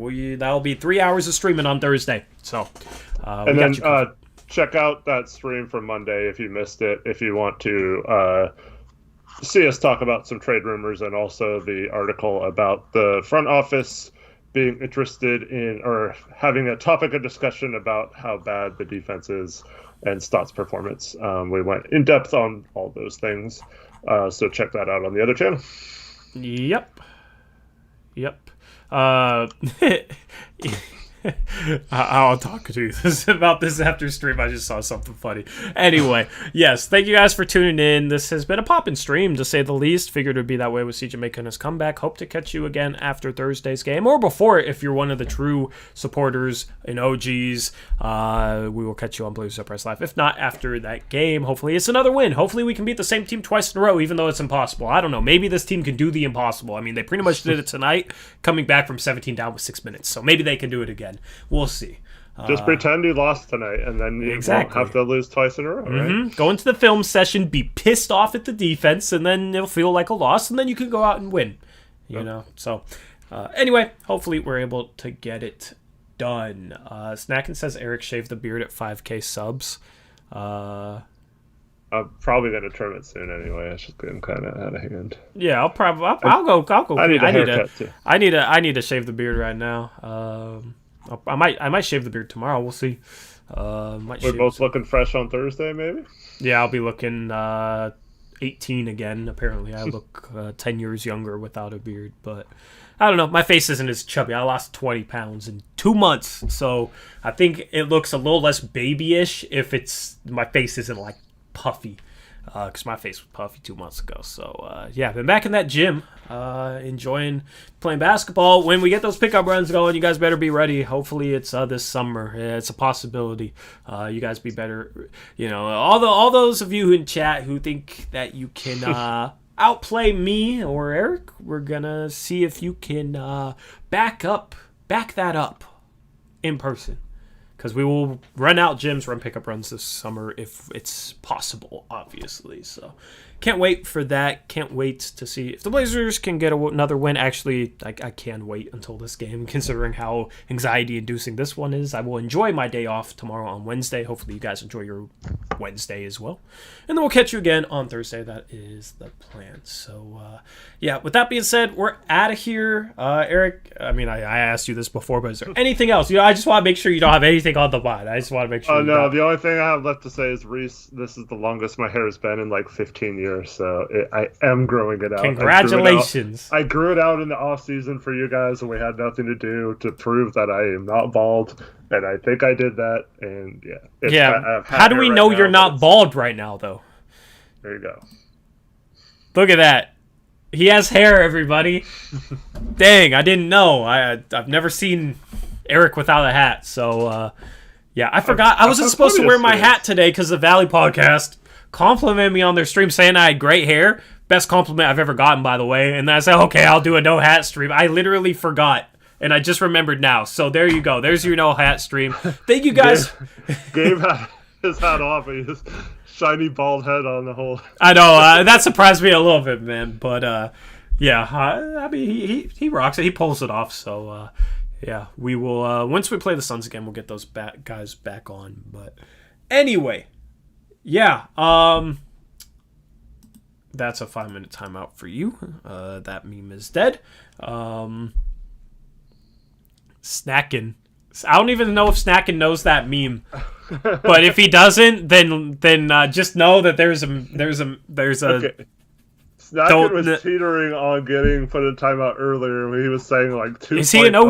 Or 2.1 or 0.1. Yeah, and then he just comes out with that. And yeah. basically just threw himself off the ship with that one.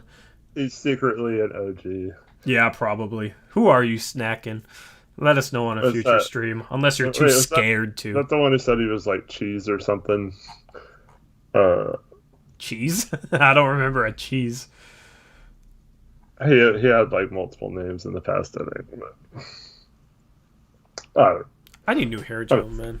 That's why I've been wearing the hat. I need new hair gel. Anyway, LaMelo's go. Or that's a 5-minute timeout for that trade idea.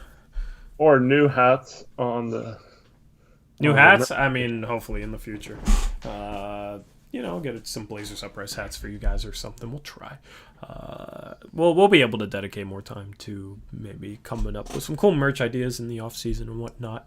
But we got Blazer basketball. We'll be back again at it on Thursday. So hopefully you guys enjoy your Wednesday. We will catch you on Thursday. Until then, as always, peace out. Go Blazers.